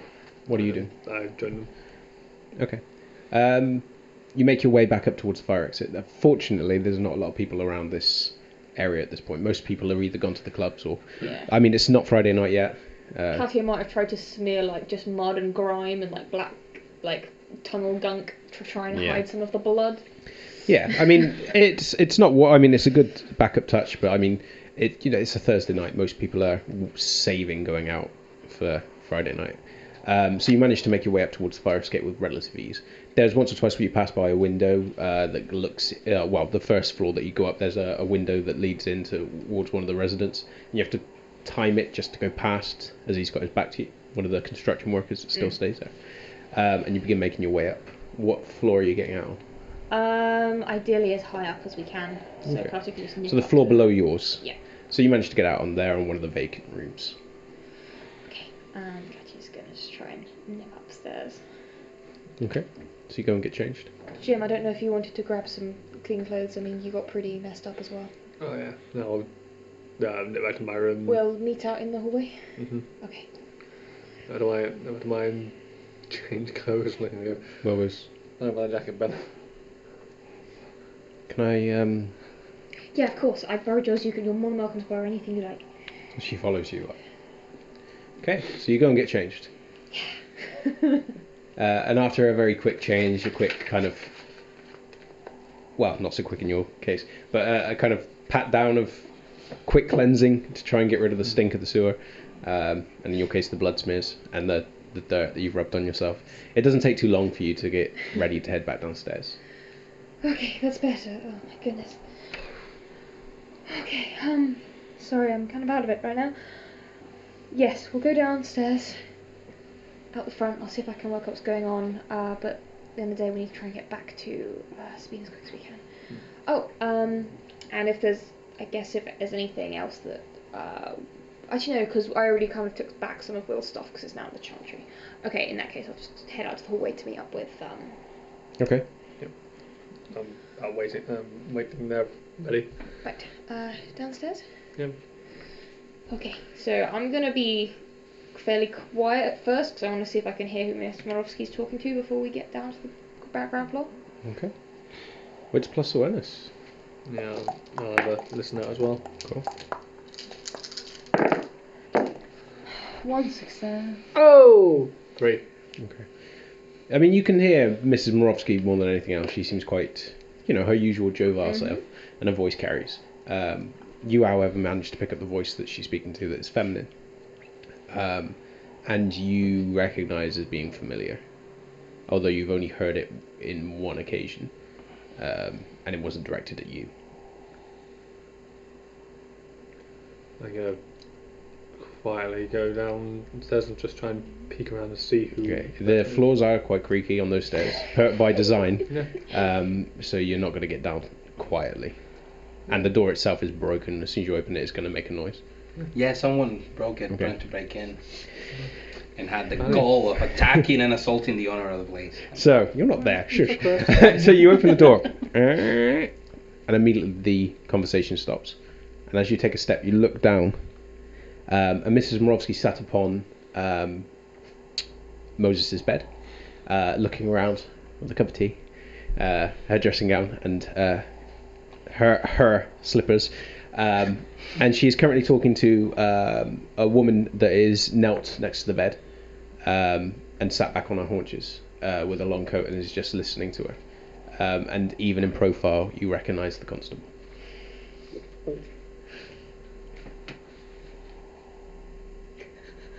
Everything alright, Mr. Morovsky? The constable looks up at you. That's fine, darling. I've just been having a wonderful talk with Jackie. Jacqueline. That's a nice name. I was just making sure that those people hadn't come back. I've even got my knife. And then didn't, fortunately for them. He's looking at Will from the stairs above going, No. If everything's right, you need me to pick up anything? No. I don't think so. The door's still broken. You're gonna have to speak to him about getting that fixed. Security's a big issue nowadays. So we'll get that sorted. And I found some rats. Ben will not be happy, but we'll get some traps and get that up. Rick and Morty. Well, it's been lovely meeting you, dear. Well, thank you. My aunt was French. It's nice to meet someone else that speaks it. And she starts making her way up towards the stairs. And as she goes past you, she wanders past, she sees you. It's nice to see you, Kat. You're still up late. I'm sorry, I've had so much work. Will! And she goes up and hugs a very uncomfortable Will that's kind of looking at her like... It's nice to see you two made up. Always thought you were cute together. And walks off.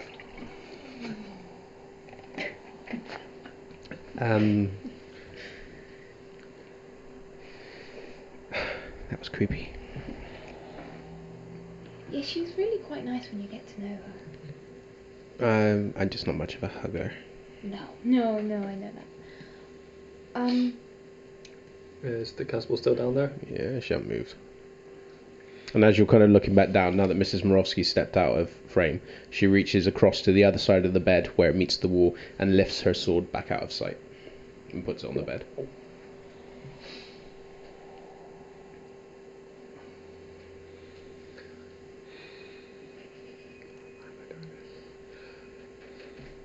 Jim's gonna move down the stairs towards the constable. Just carefully, no sudden moves.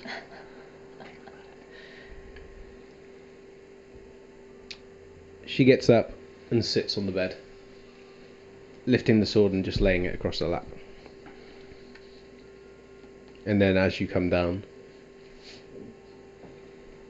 she just observes you. And then her head cants towards the stairs like she can hear more people up there. But she doesn't say anything. Katia, Will, Is everything okay? you might want to join me down here. Yeah, of course. And I will join them. No. Didn't know if it's one of those gangrel only things.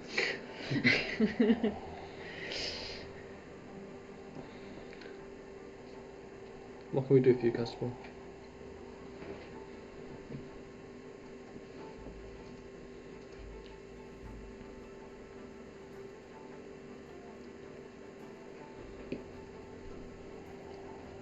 She pushes her throat slightly, and you hear a crack.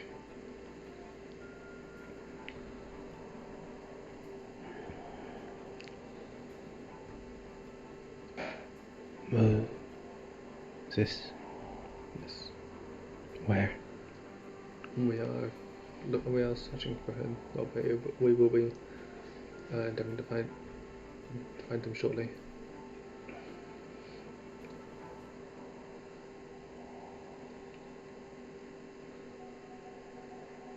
She gets up, lifts the sword, and puts it under her jacket. And she marches straight past you and goes up the stairs.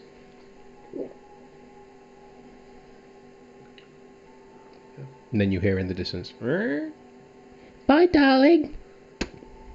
Lovely girl. I think we're going to find Moses as fast as possible because... Well, we're ready to go back now, okay? I've grabbed all the supplies we need. We can go. Let's go quickly. Yep. And we will start to head back to Will's. Okay. Giving the constable a bit of a head start. Alright. So you start making your way back towards Sabine's. Yeah. Or towards Will's, rather. It's... That was a really She's just reclining. fast power play. Yeah. This is mine. This is mine. That man, you can keep him in the rug. Oof. And you manage to make your way back. It's slower going than it was getting out of there in the first place, but it doesn't take too long by comparison. You are, at this point, approaching midnight. Okay, quick. Okay.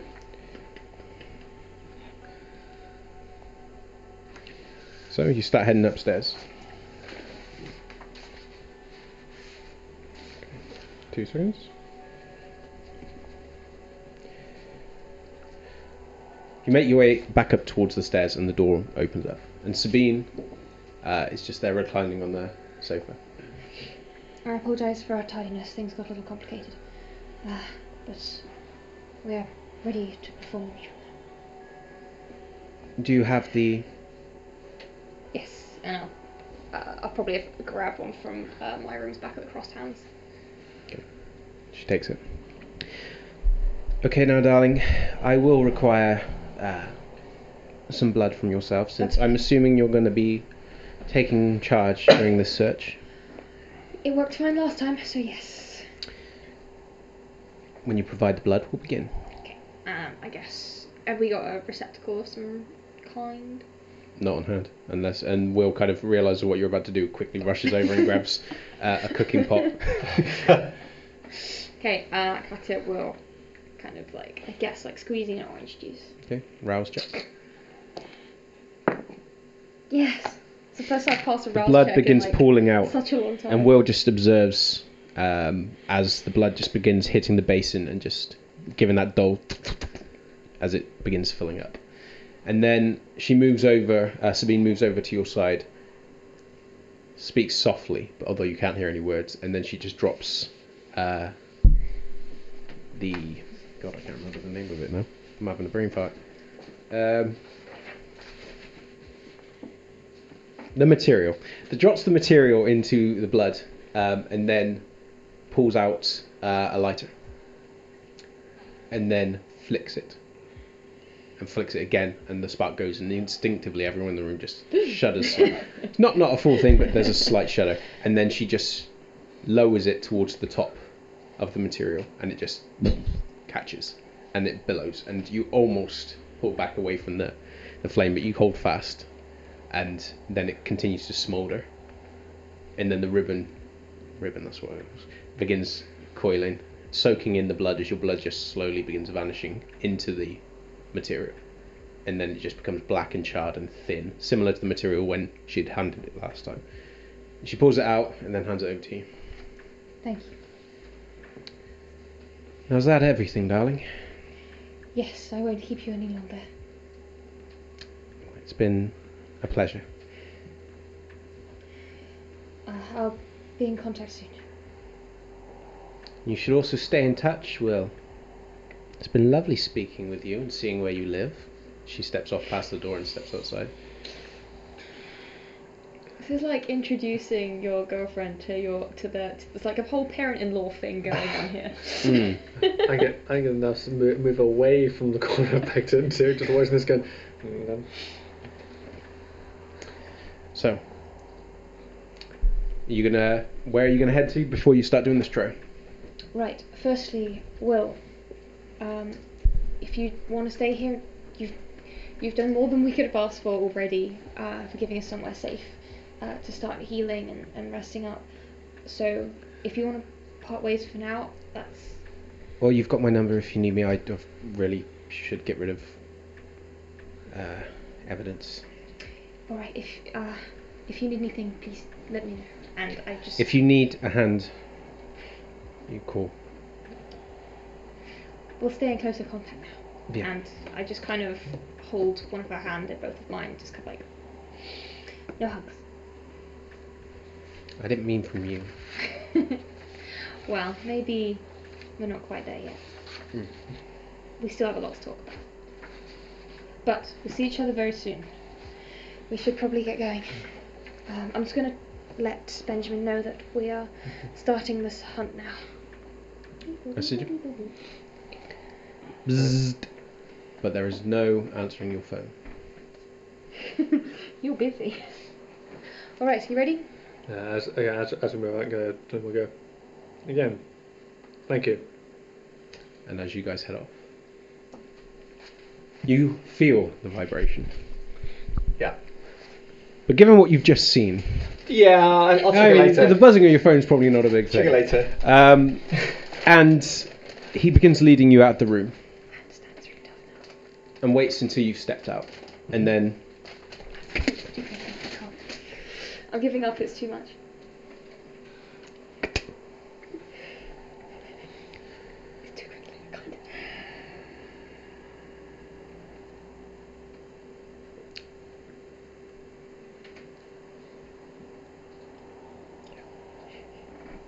can I ask you, Benjamin?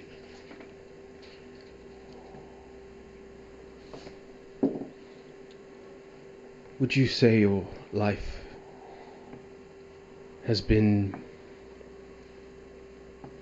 better now.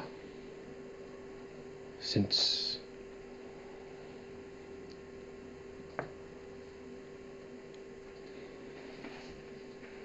you were introduced. Well, in some ways, it has. I mean, the bits that you're involved in remain very good. There are lots of things that I suppose. Well, I don't. The gifts that you've given me are incredible. They're everything you said they would be. And I can see the world differently, and I feel less afraid as time goes on, as I'm learning how to use them. But, well, there were lots of other things I suppose I wasn't expecting, and you know, werewolves and other kindred, and well, all of that business really, and lots of running around and things trying to kill you, and well, that I'm not so keen on that, to be honest. But sorry, I'm not making this very clear, am I? I don't know. I think it is better in many ways, but I think I'm just adjusting still. I'm very new to all of this. But you would say overall it's better. Yes, yeah, of course, yes, yes. And I am sorry. Why? And he steps past you and makes his way back halfway up the tunnels. And then he opens up one of the doors halfway up, again with the key, and opens the door. But this time, instead of it just being a room in a container, there's a stairway that goes down. And it's a very odd place for you to suddenly see a stairway, and you get a feeling that it's kind of been made to order. It's certainly not something that you expected to see. But he just waits at the top of the stairs, and just as you are wondering whether or not he's expecting you to go down, he just turns and starts down, and then pauses just as he's about to go outside and says, "Lock the door and hand me back the key, Benjamin." So he's downstairs. So I guess I go inside, take the key, close it, lock it, and give it to him. The stairs echo as you go down. A very metallic sound. And then, as you reach the basement of this area, it expands into a wide room. White. And everywhere is covered in material. And as you kind of looking at the material and your anxiety is growing, all other thoughts suddenly vanish when you see that there is a figure in this room. Suspended from the ceiling by chains which are connected to limbs and legs, almost like this individual has been crucified. But that's not what gets your attention. Nor is the fact that this individual is not moving, nor is the fact that this individual is completely without clothes. It is the fact that this individual is both perfect and horrific. Everything about this character, this person, is wrong. But in being wrong, in being unnatural, it is sublime. And you cannot ever, in the moment you're looking at it, seem to piece whether or not the thing you're looking at is from a nightmare or one of the most sublime dreams that you've ever had. And it is just staring at the floor in front of it. Has a very angular face and looks very androgynous. And it is just unmoving. And Benjamin steps up next to you and just looks, and then looks over at you.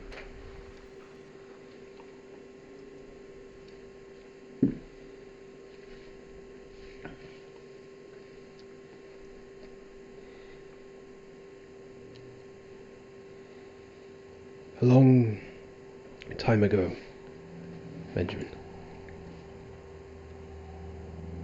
after I was turned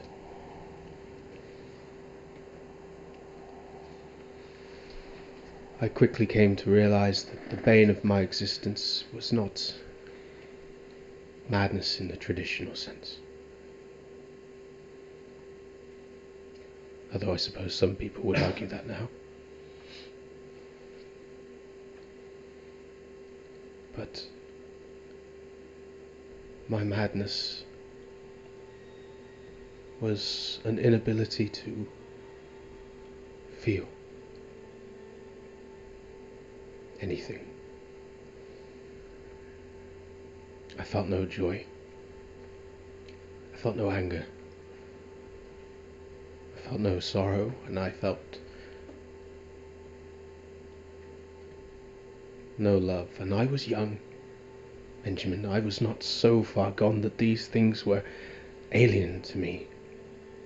I was young. Mere days before I had felt the love and the caress of a woman, and I had known what it was to be happy. And it was gone.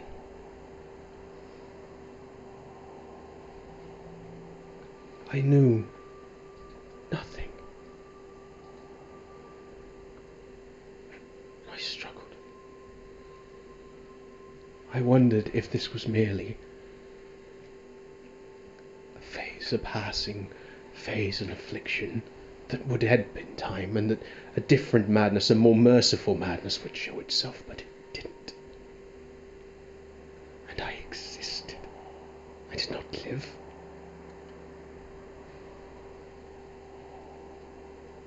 First, I sought help, but I was used. Time and again, I was used.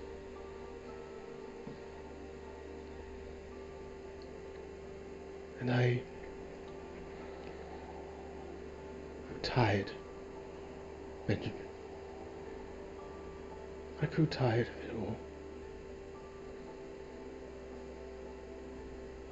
So when the Camarilla suggested that we utilize the Germans' attack to hunt the Sabbat, I was the first to volunteer. I did. Because I thought it would end. I did not have the courage to stand before the sun, or to... I just couldn't.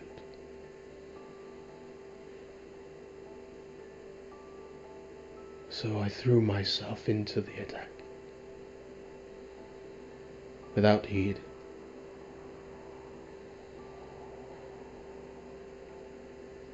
Still I felt nothing.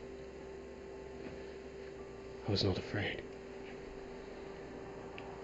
I felt no joy at the passing of my enemies, and I felt no elation when I emerged unscathed. If anything, I didn't even feel upset.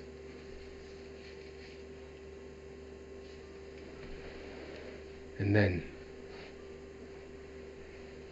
the warlock and I were sent to a warehouse.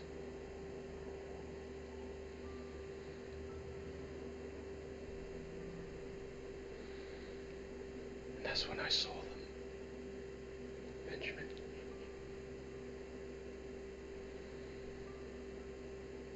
We killed those who stood in our way, but this... And he glances very slowly towards the figure hovering. When I saw this, I felt elation. Perfection personified. I felt Benjamin.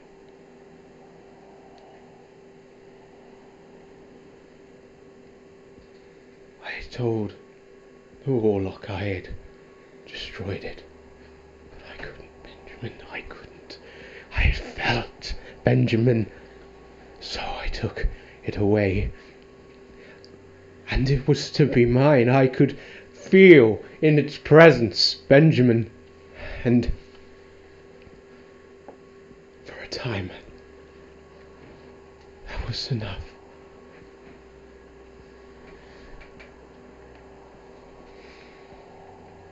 For a time.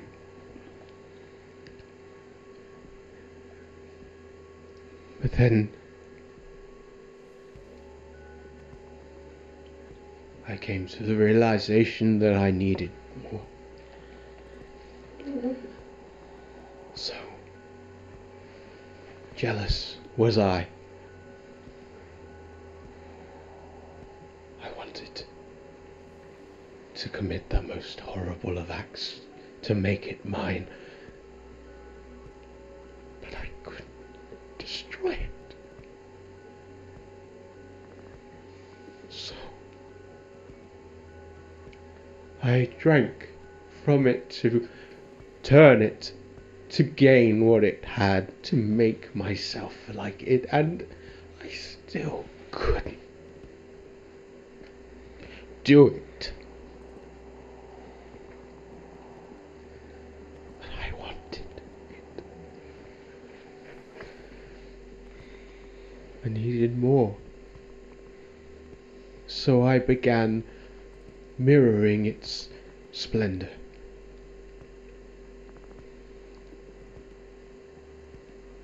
You've witnessed my work already.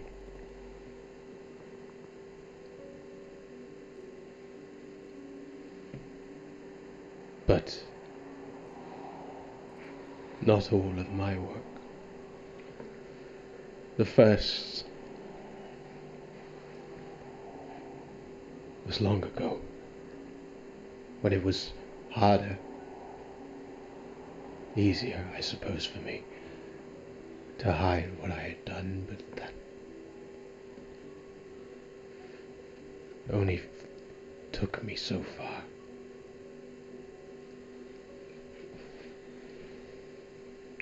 Then everything changed again. I met an artist. A brilliant artist. Benjamin Green. His work inspired in me feelings of a variety that I had forgotten. And it wasn't from blood, and it wasn't from unnatural things. It was genuine. Feelings I hadn't felt since I had died.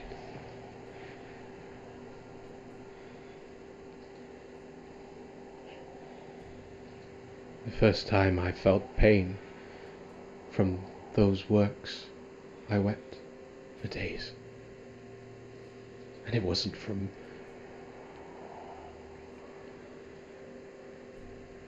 It wasn't.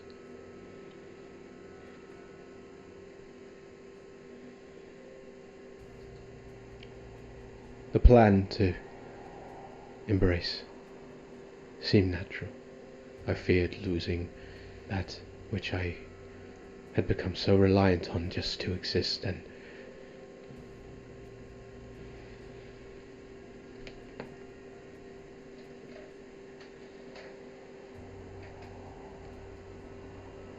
the Toreador discovered him.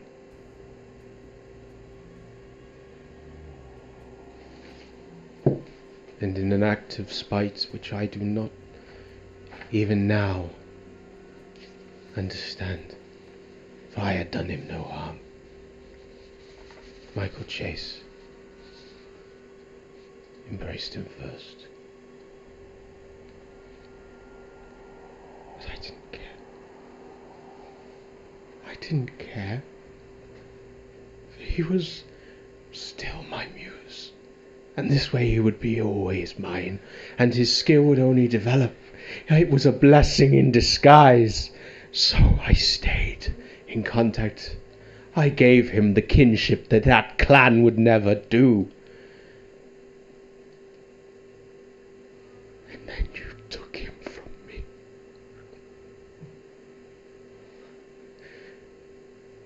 You were always jealous, Simon.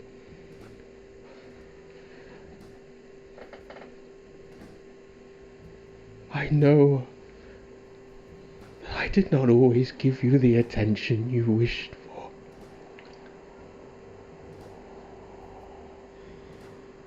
But why did you hurt me so? I don't know what you're talking about, Edmund. You trained him. All of him. I caught you after.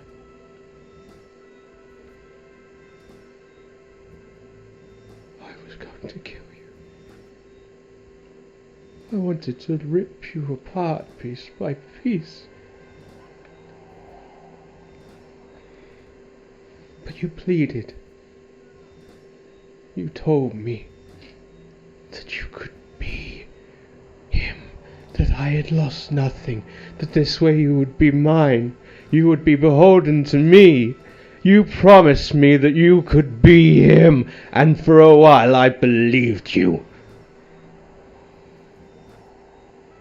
And the lie became so convincing, because even you believe you.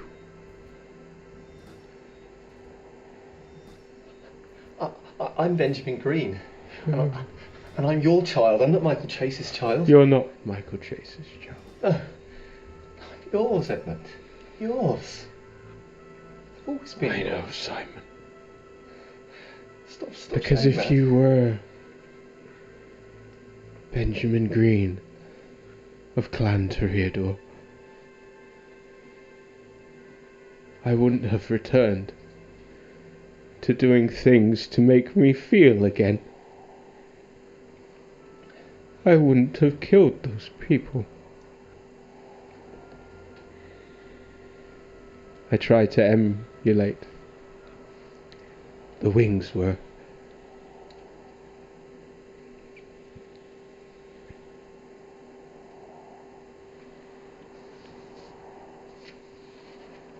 Simon. Stop calling me Simon. That is your name. It's not my name. Simon Wintle. It's not my name. My first and only child.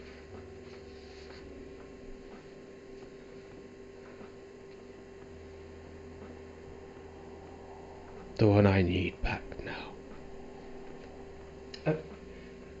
It's the gallery, Edmund. It's all been too much for you. I don't know quite what's happened, but I don't even know who this Simon is. I've never heard of them before. We can work our way through this, Edmund. We'll find a way. Have you spoken to your sister recently? On the phone? I meant to see her, but everything's been so. You don't hard. have a sister, Simon. I do. Her name's Kelly. When did you call her?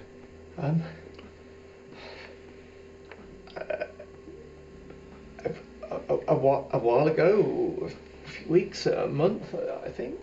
Has she ever called you? No, but she's busy. She's got a young baby, and she works so hard at the hospital, Edmund. What's the baby's name?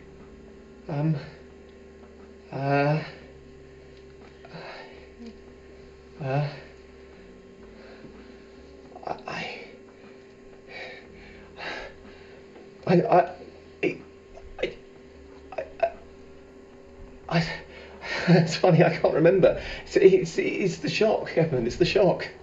That's all. Oh, but her husband's name's Richard. You see, I can remember that. Her husband's name's Richard, and we don't. It's always the baby on the conversations. It's always the baby. I know I should. I know I'm a bad brother, but I can't be expected to remember these things. She doesn't have a baby. What? She never did. The baby was just the excuse for why she was never here with you. You could be so inventive.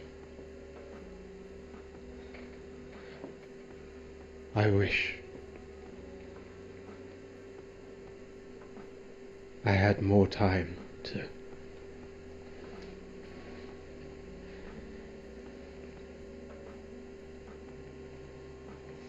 But I know they've come for me, and there is only one reason why they would. They would have learned. I don't know how. Maybe the witch spoke. But I need you to be yourself, because after I do what I'm going to do now, I will not be around for a while. What do you mean? You're going?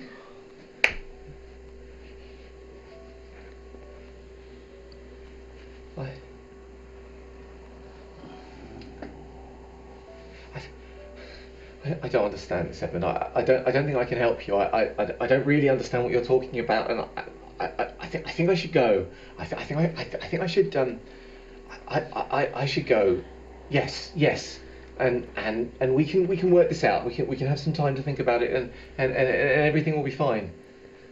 And I'll make you a fabulous painting, and then you'll feel again, and then everything will be fine.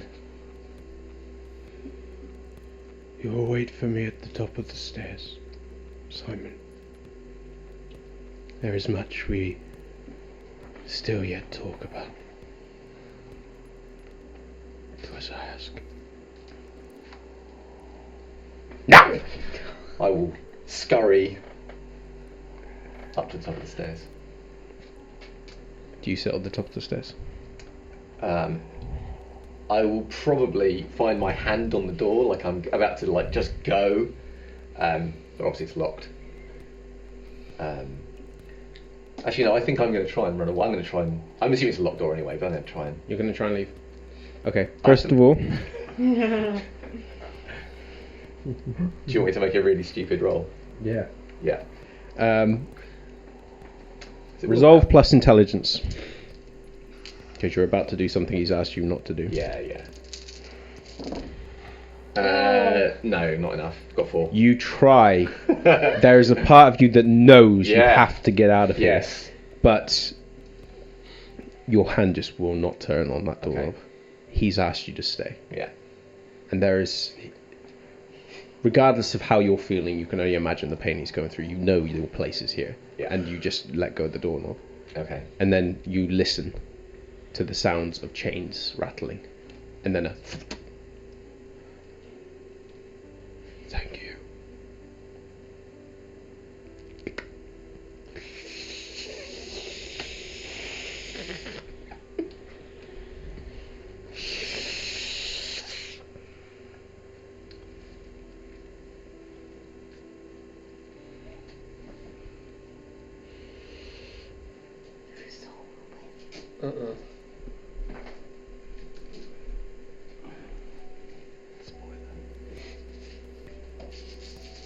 Hey, stranger things have happened.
steps up past you.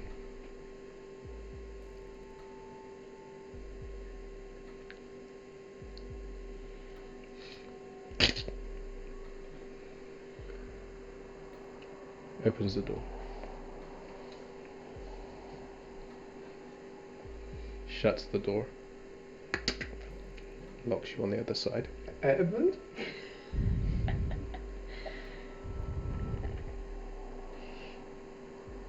And you just hear footsteps receding. Great, now go and rescue Tom.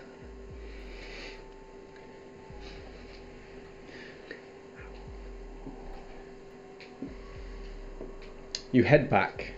I will be getting back to you in a moment. You head back towards the gallery. Because this is the last place you know Moses to have been. And it is flooded with police tape. The roads have been closed off. The amount of explosives that were in the building is enough that it has destroyed the building itself and damaged the buildings on either side, despite the fact the alleyways ran both ways. The police are making cars turn around, making cars go different routes. Any pedestrians are being shoved on. It's quite clear from the mannerisms of the police that... roll intelligence plus insight. I can do that. How many insights do I have? Not much. I got 1. 4 successes. There it is now. How much? 4. Okay. Based upon the mannerisms of these police officers, they are tired, which suggests not only have they been doing this for a while, standing guard on these areas, they haven't been rotated out, which suggests that they are also very thinly spread across 3 explosion sites in London. There are still police that you've seen dotted around with cars going backwards and forwards, but these police seem like they've been kept in this area. And you can see criminal forensic teams moving back and forth and going in. It's hard for you to get anywhere close to inspect anything without kind of being noticed and shoved on. But this is where I will need a intelligence plus survival check from you. Oh, I'm really not good at this. Both of us? Nope, this is just her because this is her, the spell. 1 success because it's not many dice. I guess I kind of got aroused for this one, I guess. So I will add an extra dice and rouse check. No! So I've got 1 willpower left. No, guess that's 1 success. Let's see if the rouse check.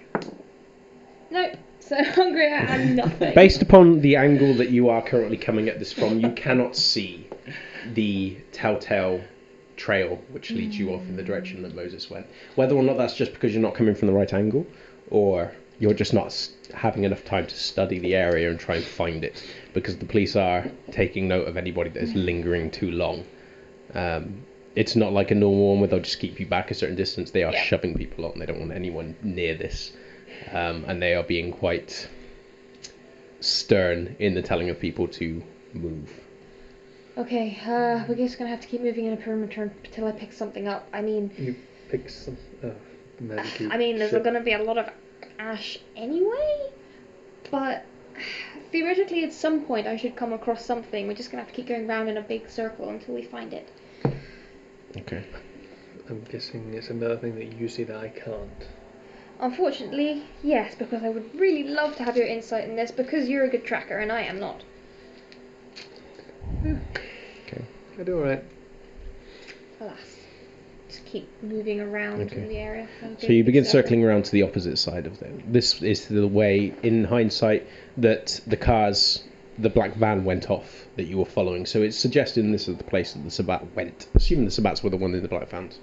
Because the car that was shooting at you from the rear was not a van. So you move around the side, you can make another check. Okie dokie. Oh wait, there's 2 red ones now.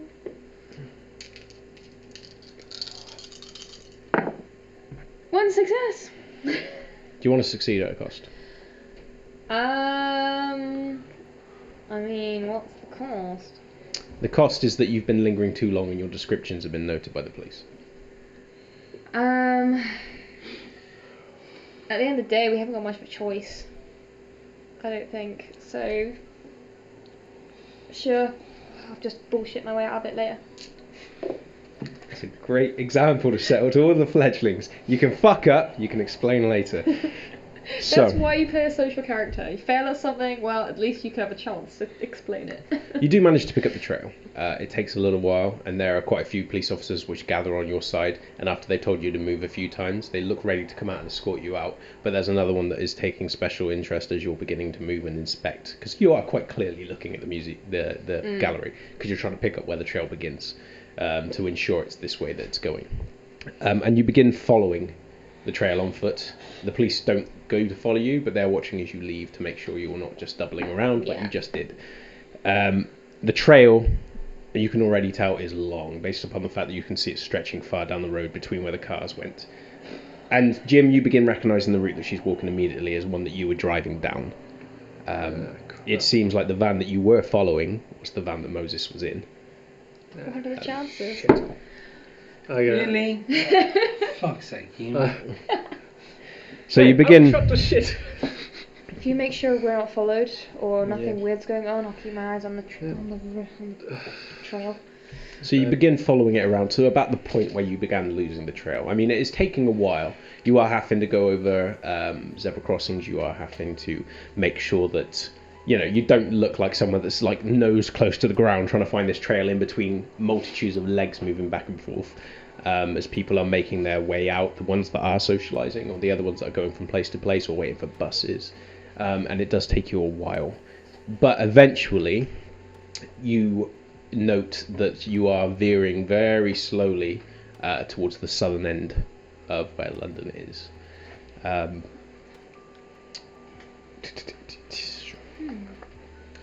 Is there anything you want to do, or are you just going to focus on following this trail? I just want to log in my memory banks. Our haven is in South London as well. Southeast. Yeah.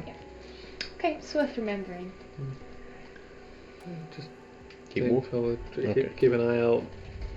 Okay, for the interest of determining how long this is going to take you, because it was midnight when you reached Sabine. I hear no noise. Roll stamina plus investigation. Oh my god. Just. No, one of you can be the acting. As long as you're telling them where to go, I he can feel roll like it. you should be the active Mr. Stamina Boy. I feel like Investigation. And then get a +1 from. I could do that if you really Well, want. actually, really, it's not a teamwork thing. I mean, both of you roll because your pace is kind of set by one person. And then the lower result will be the one that I determine time by, unless the faster one wants to veer off, which can only really be you because you know where you're going. 2 successes. 2. Cool. Okay, well, we have to go with 2 because it's the lower result. Unless you want to speed off ahead, but then you don't know where you're going, so you can. So, it takes you the better part of 3 hours to follow this trail, bringing you up to about, by the time you've gotten back, so about 3:30ish.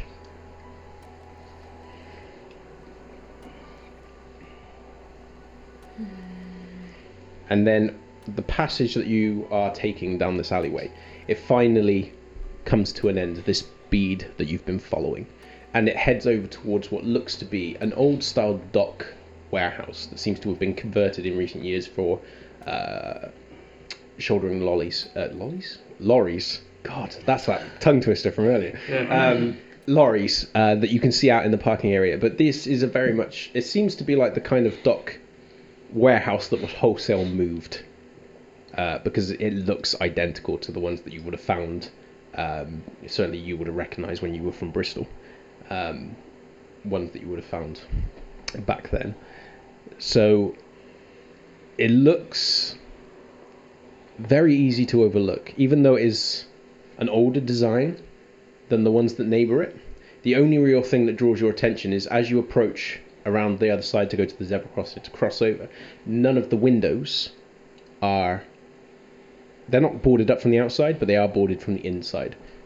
in their entirety. There is no light getting in, but because they're not bordered on the outside, it's not something you'd notice. Okay, he's in there.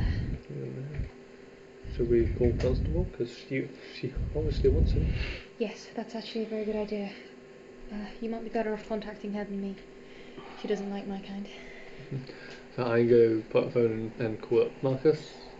Bzzzt. I'll keep on watch while he's calling. Bzzzt. Bzzzt. Oh no, did Marcus die? Bzzzt. Bzzzt. Boom. We never did find out whether Marcus made it. Okay, that's fine. Marcus wasn't there, so. I'll call Sabine.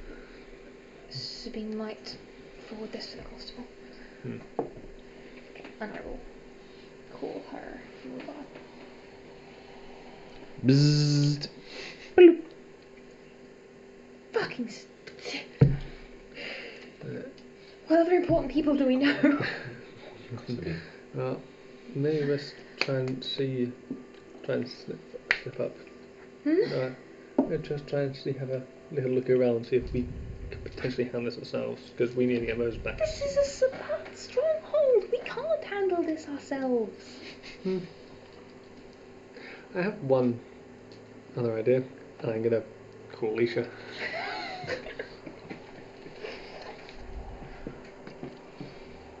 Bzzzt. Hello. Hello. Hello, Jim. The ones we were following the other night, And lost. I know where they are. Mm-hmm. I was wondering that the chance it could get a little fun, and I wondered if you would want a part of it. What's in it for me, Jim?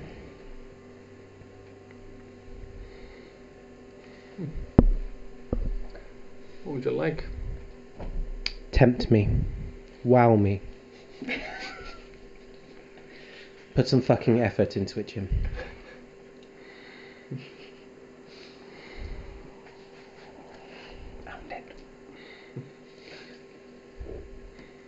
How about a minor boon? Sorry, I just... Luckily I wasn't drinking anything, it would have come out my nose. Try again.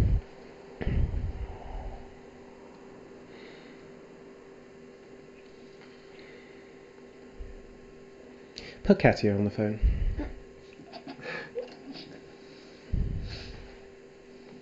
Marcel wants to talk to you, be careful. Hello? We've not really talked yet, have we, Katia? No, I'm sorry I barged into that car last night. No, it's alright. I like having people around for the ride. So, since my child is incapable of forming words, perhaps you can tell me why this might be of interest to me.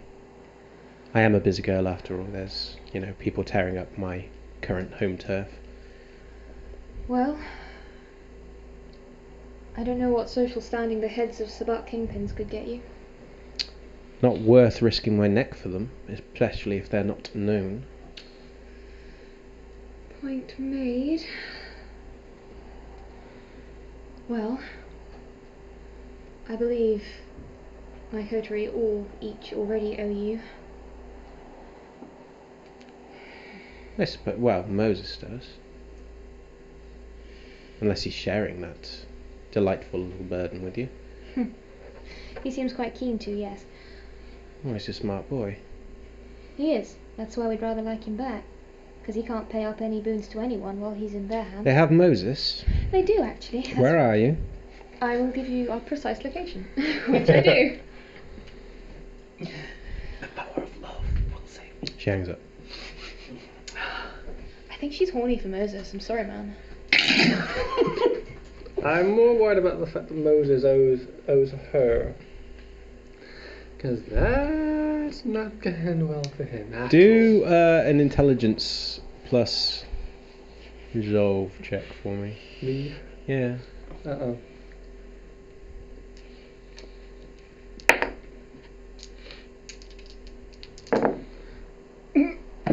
Oh, wow. Yeah. That sounds You like don't want to know what that roll was. It's currently looking a bit bestial. We'll see. Oh, One. depends if he fails to check it's so bestial. It takes you a long moment to kind of let this clock in. How the hell does Moses owe a boon to Alicia? You met her once, and then she left. And then the next night, she met you at the party. Moses wasn't at your site. How the hell does he owe a boon to Alicia? He's keeping far more secrets than he should do. What do you expect? Bite him in the ass. That's what his kind deal in. Again. He should have told me that he knew her. Things have gone much easier if he had. How long are you going to wait? I mean, she hung up on me, but she seemed very interested in Moses, so I can only assume she's coming. I gave her our location. Oh, knowing her, she'll be here pretty fucking quickly. And I guess we just stake out for now? keep an eye out. Okay, stake Maybe out. see her before she sees us. That would be fun. I probably won't. Stake out. Okay.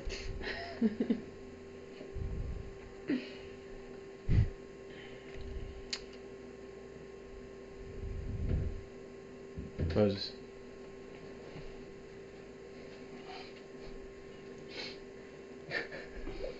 You're still back in your chair. Okay.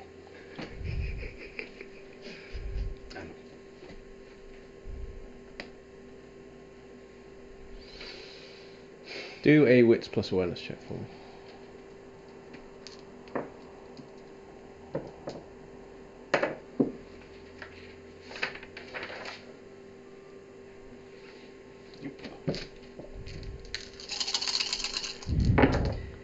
That is one success. Okay. Meanwhile, guys, be right back with you. I notice nothing. I will have texted Benjamin to let him know we're about to commence an operation. Is he coming? do I get text? Yeah. I might actually check my phone now. You see the 3 text messages Yeah, that have been it's sent to you probably over this time? One question though, just before I do, when Edmund left, he walked up the stairs obviously and gave me a funny look and left. Did I feel my normal It's Edmund. feelings? He's just abandoned me here. Do I think maybe his command just means like forever? Wait for him at the top of the stairs. Okay, so I'll check my text and they're like, we're going in. You're such a kicked puppy right now. I will. Oh, are you coming? I'll text back. Not sure. How soon are you going in? Question mark. As soon as Jim's backup arrives. Where are you? Question mark. I will get from the location. I've got no reason to think otherwise. Okay. Okay. Do I feel that leaving this step would be No. disobeying? No, I wait for him, he came back, he saw me, done. Okay, but he's locked me in. Sounded like it. Yeah. I'll try the door just in case. Yeah. I'll go down the stairs. I'm not going to go like into the chamber. I just want to peek around enough to see if that thing is still. It's lead on the floor and is a dried husk. It looks like it is rapidly decaying at an accelerated rate.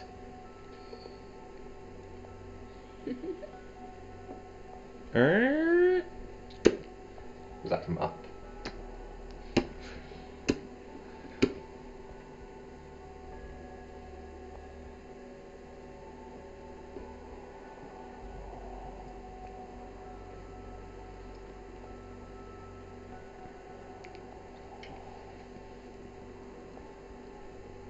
What year is this?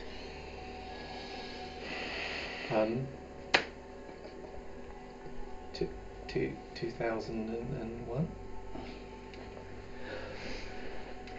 Are you all right?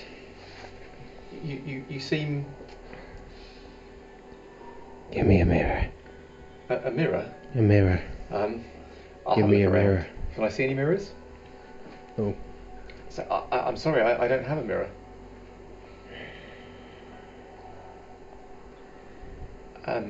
There's a mirror in my... Well, my car has mirrors. There are cars in the car park that have mirrors. We could go... You look fine, though. You look fine. What's going on, Edmund?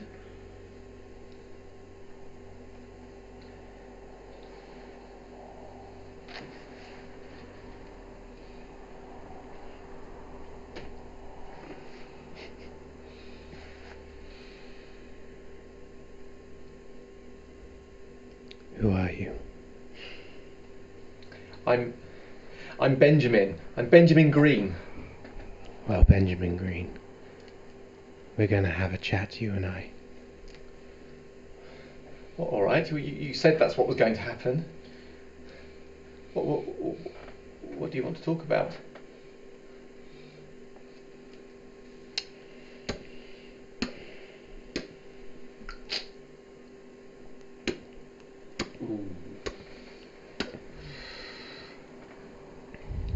I like this guy better.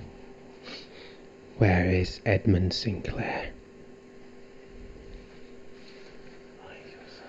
Oh, I think it's happening again. You're right here.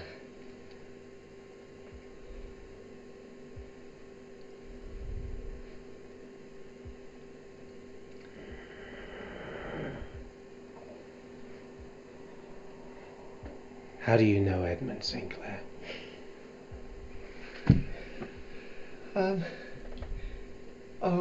Is this what you meant when you said you'd be going away? Answer me! Right.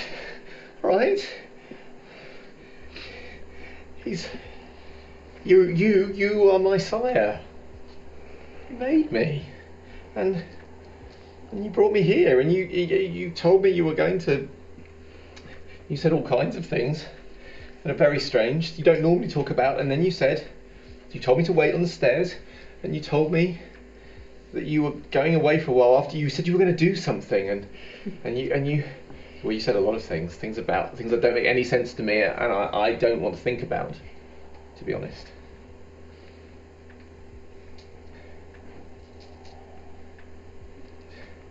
Do you need me to help you, Edmund?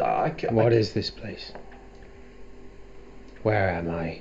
You're in a store room, a storage place. Takes a step closer to you. Where? Oh, you mean in London?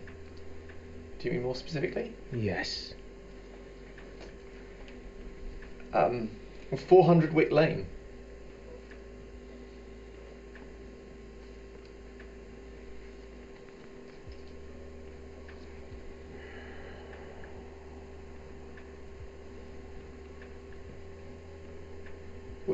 Would you like me to take you somewhere? Yes. All right. Of course. I know you don't like driving. If you want, I'll take you. Yes, you will. Of course. You know I'll do anything for you, Edmund.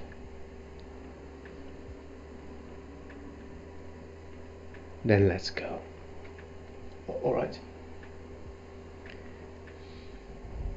She opens the door. Or he opens the door. Or Edmund opens the door. Whoever opens door the is door. open, The yeah. door is opened. And steps through. And as you step through, you see that the door on the far end is open. Okay. Wide open. And then Edmund turns and walks down the corridor back out the way they come. Tries the door. Realises it's locked.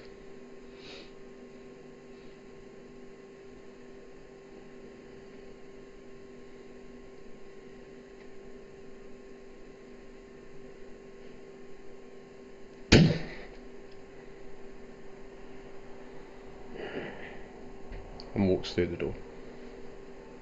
Follow him. Starts walking all the way back around.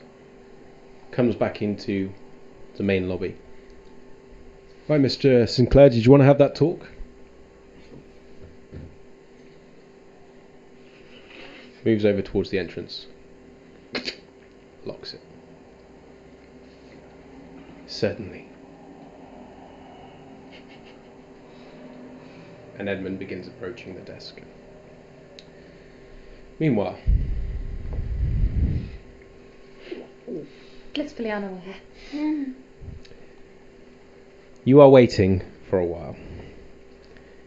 It's closer to... Better make a roll for her, actually. Oh, you're right, she doesn't drive, does she? No, she does not. She hates cars. Could have been worse.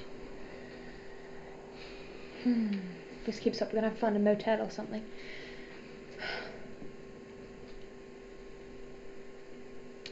Around 25 minutes past 4, you hear footsteps approaching from the corridor behind you, and as you turn and have a look, you see hoodied up, wearing the same clothes that she was wearing the previous day. Absent the gore now, which suggests that she's either had it thoroughly cleaned or she wears identical outfits on occasion, and just strolls right up to you, walks over to you, smiles, and then considers you for a moment. So, Jim, where?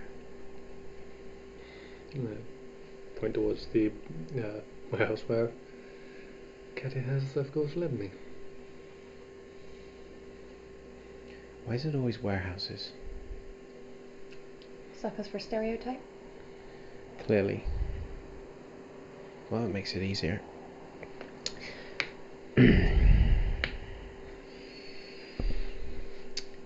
So, front or back? I will consult the ash trail just to see if it does lead in any one of those. Goes round the back. Seems to be closer to the back.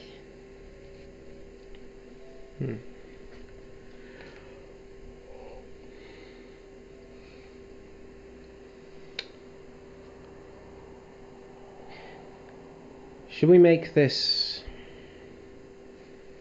I mean, do you need any of these people alive? I don't. I'm sure that the prince might look favourably on us, if any were left alive, for them to take their time on. But of course, I'm not sure you would weep if we shredded them. Yeah, I suppose. Okay, well, around the back then. Puts her hands in the pockets and just starts strolling across the room. So, we're going to say composure plus stealth. Composure plus stealth, okay? Mm-hmm. Well, No. got 1 point in stealth. 2 successes. 3. 5. Hey, I've not got that many dice on her, okay? It's 5. For this particular ball, anyway. She begins making her way across, and as you guys fall into step, you're matching her pace and using it as a kind of meter for your own. And any people that are making a note, just observe you walking. We're all walking in slow motion. Even as cars just go past at normal Yeah. speed. Making your way over towards the warehouse, and as you turn a corner, you can hear movement of people coming around on the other side, and she just kind of looks at it and just continues around on her way. And the footsteps grow louder as they come around. Whoever it is goes around the front of the building, but by this point you've already gone down the side. You can hear more movement up on the roof. You can hear more movement around towards the back. I need another check. Dex plus stealth. That's like that. Same for me. 1 success. I got 4. 2. She can't talk now.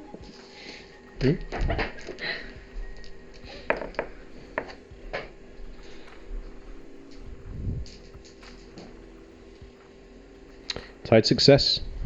With anyone get lower than 2? Yeah, I got 1. Okay. The individual that is around the corner has his back towards you and is speaking on the phone with someone. And then just as Alicia starts slinking around the back, going towards the main the entrance, Jim comes in behind her. You go around the corner and then hear as you step on a stone and send it skidding off. The guy immediately turns, lowers the phone, looks up and sees you. Forget. Okay, make a roll. Okay. I forgot what it is for. It's charisma plus. It is dominate. charisma. Yeah. Plus dom. Okay, that's a bit better then.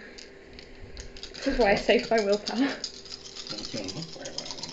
And Although I just it's know. not the best time to break into Sabat No, headquarters it's with 1 willpower remaining. No, it's not. It's fine. I got 2 successes. 2 successes. The guy turns around and as he's about to say something, he suddenly stops. And I quickly kind of go around him before he kind of comes out of that stupor. Just as the door starts closing, you hear him go, "Hello? Did I?" And then the door shuts. And then you are bathed in blackness.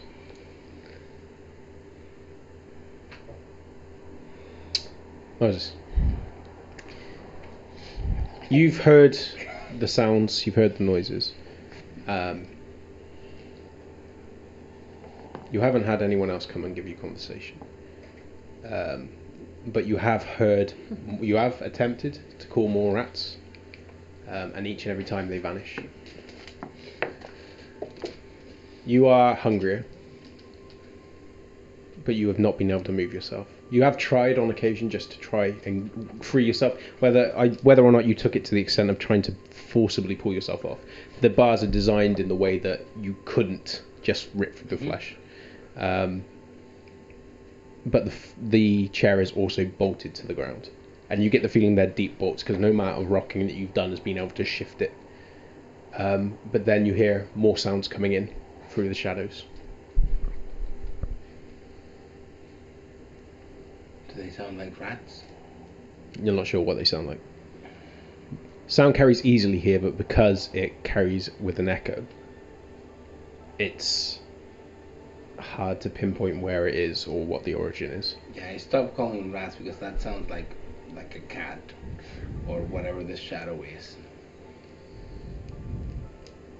I start talking to the shadow again. Hey, pendejo. Dime, ¿de quién es la perra? And just starts talking to them in Spanish. But I make it the most incisively insulting You can hear Spanish coming from the centre of this chamber. You have no idea what's being said, but it sounds pretty insulting. Can we tell us, Moses? Unless you know someone else that speaks, That quite is fluent, aggressive Spanish. Found you. Come on, you can't just be that obvious. Heard that? Over here. So first Lucy. Yeah, First Alice, then Lucy, then like everyone. Now Jim. Yeah, I got a list. Like, really, this is becoming a worse and worse nightmare. You can hear this. I can't hear anything else other than Moses. Wits plus awareness. Yes, Moses saying, please don't be Jim, please don't be Jim, please don't be Jim, please don't be Jim, please don't be Jim, I please got don't one. be Jim, please don't be Jim, please don't be Jim, please don't be Jim, please don't be Jim. Please say it, No, Katia. can't hear anything else. I'm gonna, Oh, you heard Katia as well.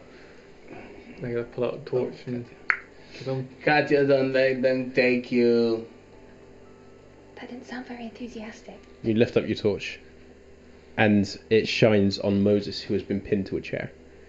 There is next to him and facing towards him 2 very high power floodlights that are off. There is also a metal chair. There is also a very stunted, what looks to be something that you put your feet on, or it could double as a stunted table. Either way, it's still made out of metal. And dangling in front of Moses, tied to a string which comes from the roof, is the crucifix, still with the nail punched through it.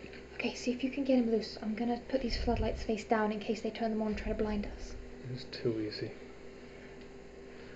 I'm gonna move forwards and see if I can unpin him from the chair without causing a massive amount of damage to him. You hear the chair coming as Alicia just sits herself down in it. Alicia, I'll be using. is that you? Yeah. You didn't think I was going to let you go without giving me my boon, did you? Is it really, really, really you?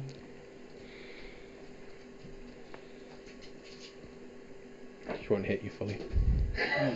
Okay. Cheers.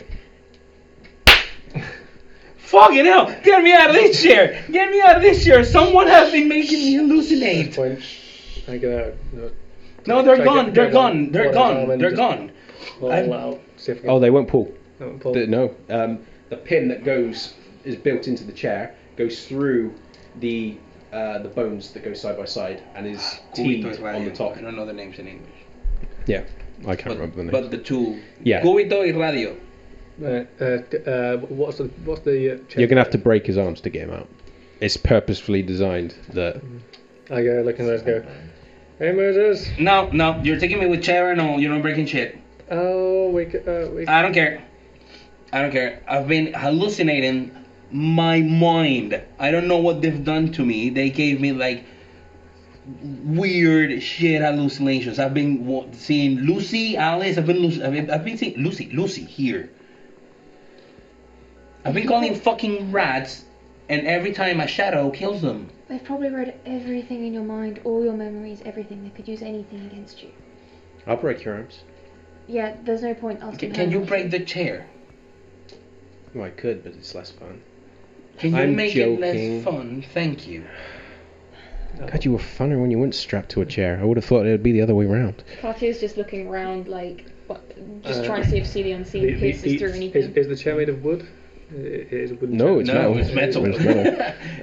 Crap. It's been You wood, get the I would have feeling that tried the using my Sabat own potence. would design a chair Yeah. that cannot be broken in a frenzied state, let alone when he's out of frenzy.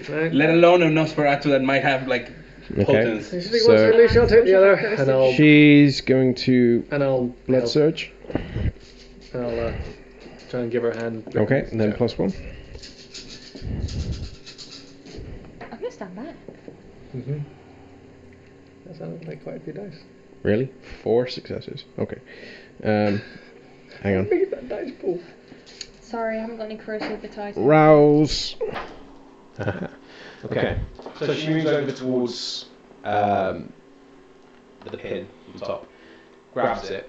She puts her foot between your legs,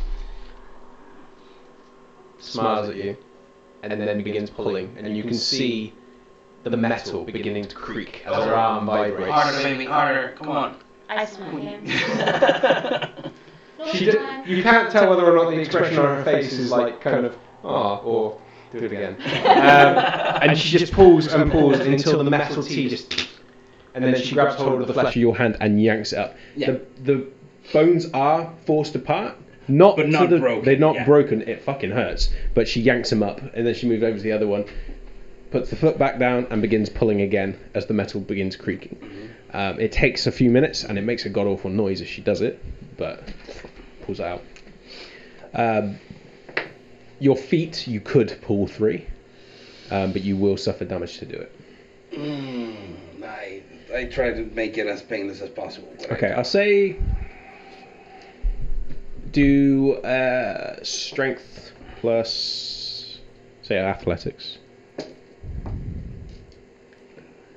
Plus athletics. Mm-hmm. Yeah. Could I give him a hand with that, or? No. It's a whopping 1 success. I mean, it's enough. You're only going to take 1 point of superficial damage from pulling them both free. Done. And then the numbness and the rigor mortis begins ebbing slowly. It's like having the worst pins and needles, but from everywhere, the neck down. It's horrible. But you manage to right yourself, and you feel a little bit dizzy. You feel hungrier, even though you feel much hungrier than the passage of time sort of allowed for. Do you have a flashlight? Yeah, pass over. I start looking for corpse, like rat corpse. Rat corpses. Yeah, or trails or something. Okay. What, over where they were coming in? I called for rats. Yeah. There's lines of dead rats around the edge of the room. Around, okay. The floor, what is it? Metal. It's metal, it's nothing. I just give a quick look around the area. The rats, are they just killed? They've had their necks broken. Really? What a waste of a meal. Just because I feel peckish. And I start like looking around for any signs of who might have, like, for the signs of the person that did this. Okay. We will say intelligence plus investigation. I'll be looking around as well, so can Yeah, you I'll talk- See the unseen. Yeah, I was kind of doing the same with Alright, the plus scene 2. unseen. They can give you a hand. That is 3 successes. Okay. The individual who was here has left no traces that you can see, but you are thorough enough that you know that if they'd wanted to not leave traces, they'd be skilled enough to avoid it. I mean, there could be any number of people that were skilled enough to do this. The place was in complete blackness. All the windows have been covered. It's been designed to make it as dark as it can, short of the Zombra powers. Yeah. Yeah, it's okay. You see that? Give the flashlight back. Look for my. Oh, actually, yeah. Do I have my glove on? Oh, okay. Am I dressed? Oh, okay, cool. Look for my glove. Okay, it's not here.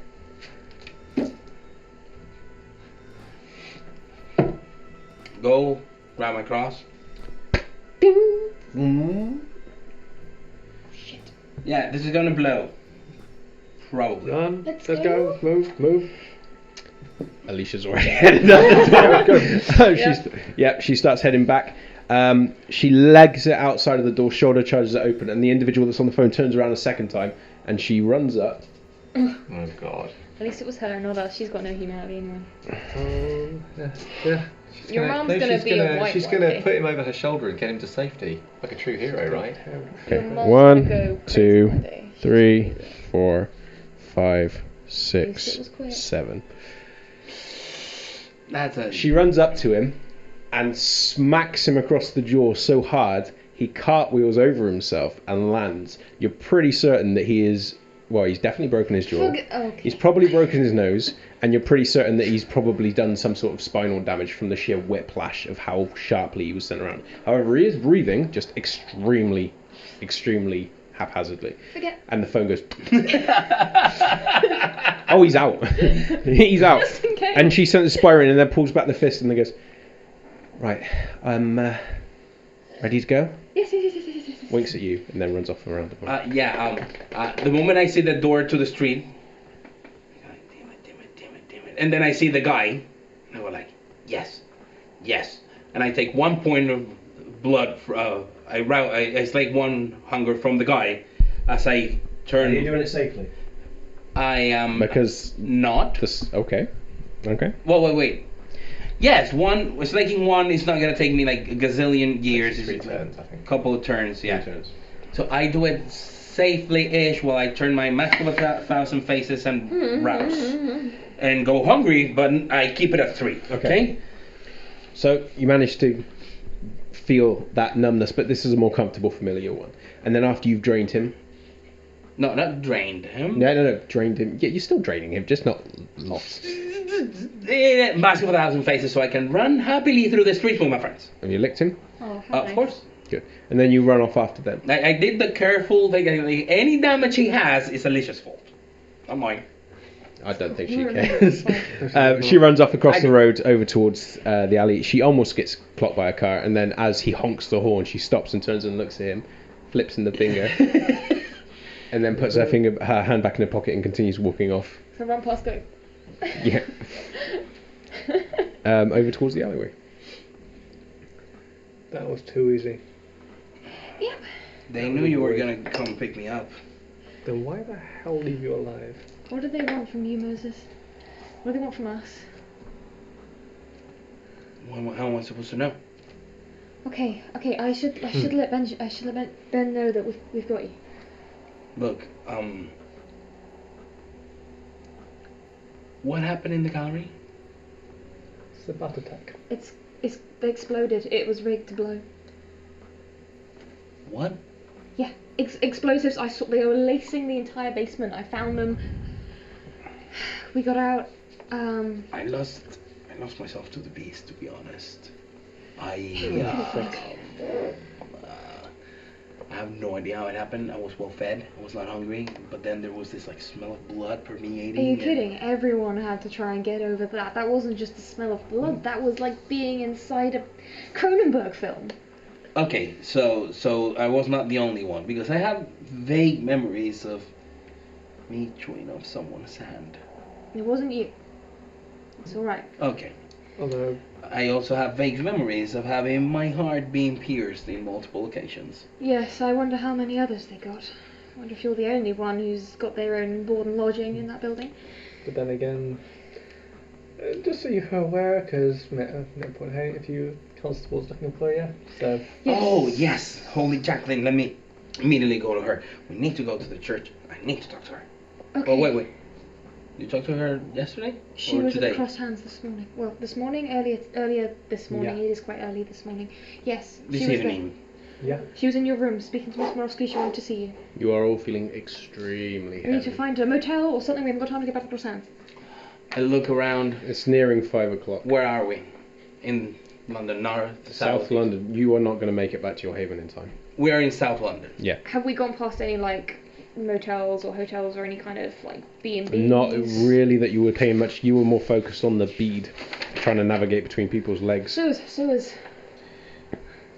You are going to have to find somewhere quick. How far am I from any train that uses?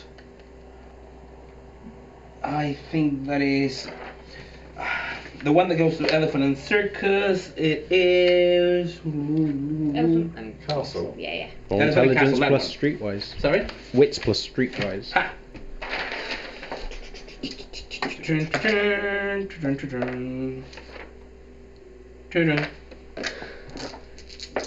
I asked them, but I have 3 successes. Okay. There is one that you could, in theory, get to, but you'd have to book it. I know a way.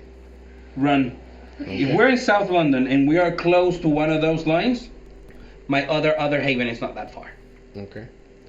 So, given that you have... And I tell Alicia, let's go to mine. And I start running in the direction that she knows my other haven is. So, So it's like the two of us leading the charge. I am going to need... This is why I have more willpower left. Yeah. I'm not a runny person. I'm going to need 5 rolls from you guys. Oh, jeez. Strength plus athletics. You and you. Okay. Strength plus. Oh, it's the same. Look at my bestial failures. I mean, my bestial failures. 1 success. I got 2. I got nothing. Bestial failure. Oh shit! Can you not reroll any? Oh no. No, it's all right. Well, at hunger 3, rolling 3 dice means all your dice are hunger dice. Okay, I'll hand you a compulsion afterwards. Roll again. Ways to get compulsion. Another 1 success. Aha! 2 successes. Critical win, 6 total. Picks up motion. 6. Okay. Critical win. Critical win. Okay. I got 2. Your total successes now match his for his critical win. Oh, thanks. Sorry? Oh, nice. He is basically guiding you down routes that are bringing you closer, and basically shoulder barging people out of the way. It's not delicate, but you are making ground. So how many do you have total? It'll be a total of 8. Okay. Right. Third roll. Oh, that one's better. 3 successes. 3. 2 successes. 2. He inspired us. Okay, so 10, 10, 11. Yeah. 1 more, 2 more rolls. 1 success. 3 successes. Oh well, I just try and get a little more. What's your totals? Now 13. 13. 12. So five successes there. That's 15 total. Okay. You guys managed to make it down into the subway as you feel as though you are wearing weighted clothing. Every movement is taking conscious effort at this point, and your skin feels hot. You are not burning, but it feels like you are carrying one of the worst sunburns ever. And you can feel it on every inch of you, as though your skin is anticipating the kiss of the sun. And you manage to throw yourselves into the train with a number of people around. No. Into the little station. Oh, just going into the station? Well, yeah, where it's blocked out because it's not even a station. It's an old place. No, train tracks that you have like a service so you can turn trains around. A turntable. Like, yes, somewhat like that. I'm going off my old Hornby knowledge. Yeah, yeah. Well, this is a section that was blocked as a turntable is not being used, and a car is there. Oh, okay. But it's like that section is inside the tunnels and is completely blacked out. Okay. So you managed to stagger over towards one of these. Yeah. Almost stumbling off the edge of the platform. I show couches and stuff, and then I jump into the car. Okay. And hit the button. Okay. I need one more roll from you, since you are leading this. Mm-hmm. It's going to be resolve plus athletics. No, plus stealth. Sorry. Okay, that's better. 2 successes. Okay. You throw yourself off the platform when you are certain people are not looking, and you guys just follow, taking entirely his lead on when to go. Because obviously if you guys come and people see you throwing yourself down into the platform, the rails area, making your way over to this turntable. It's going to be an issue. Yes. No one lets out a noise, suggesting that no one's seen you. But this is all thoughts that are outside of your head at this point. The only person that's keeping pace with Moses in his desperate plea to go is Alicia. And as you wrench off the entrance into this train, you stagger up into it, and the door is almost pulled fully before your hand just goes limp, and you just stop moving. You. Hello. The violence that is inflicted upon this individual is something that will be scarred in your mind for as long as you exist. No tools are used to remove the organs of this individual, but they are still removed.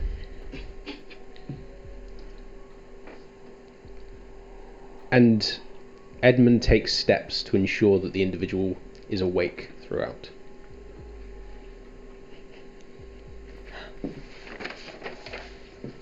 And it is only... Sorry. It is only towards the end, when the individual's twitching is lessened, and his lip quivering and the noises he's making are ebbing, only towards the end does Edmund begin feeding, draining whatever's inside. And it can't be much. It kind of seems like an entirely pointless slaughter. There is absolutely no reason for it. But then, at the end, he stands,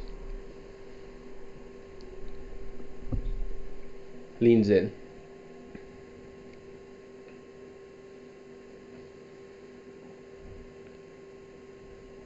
perhaps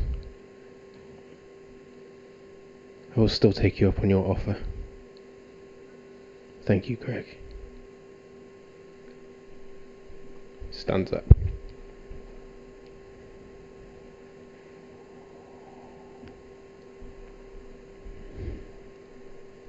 I remember things. This is not appealing.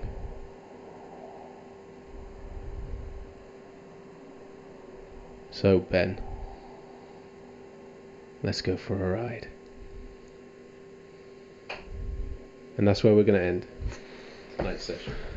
It was nice to meet you. Yeah, have fun with your sugar daddy. Yeah. We're going to have the best time.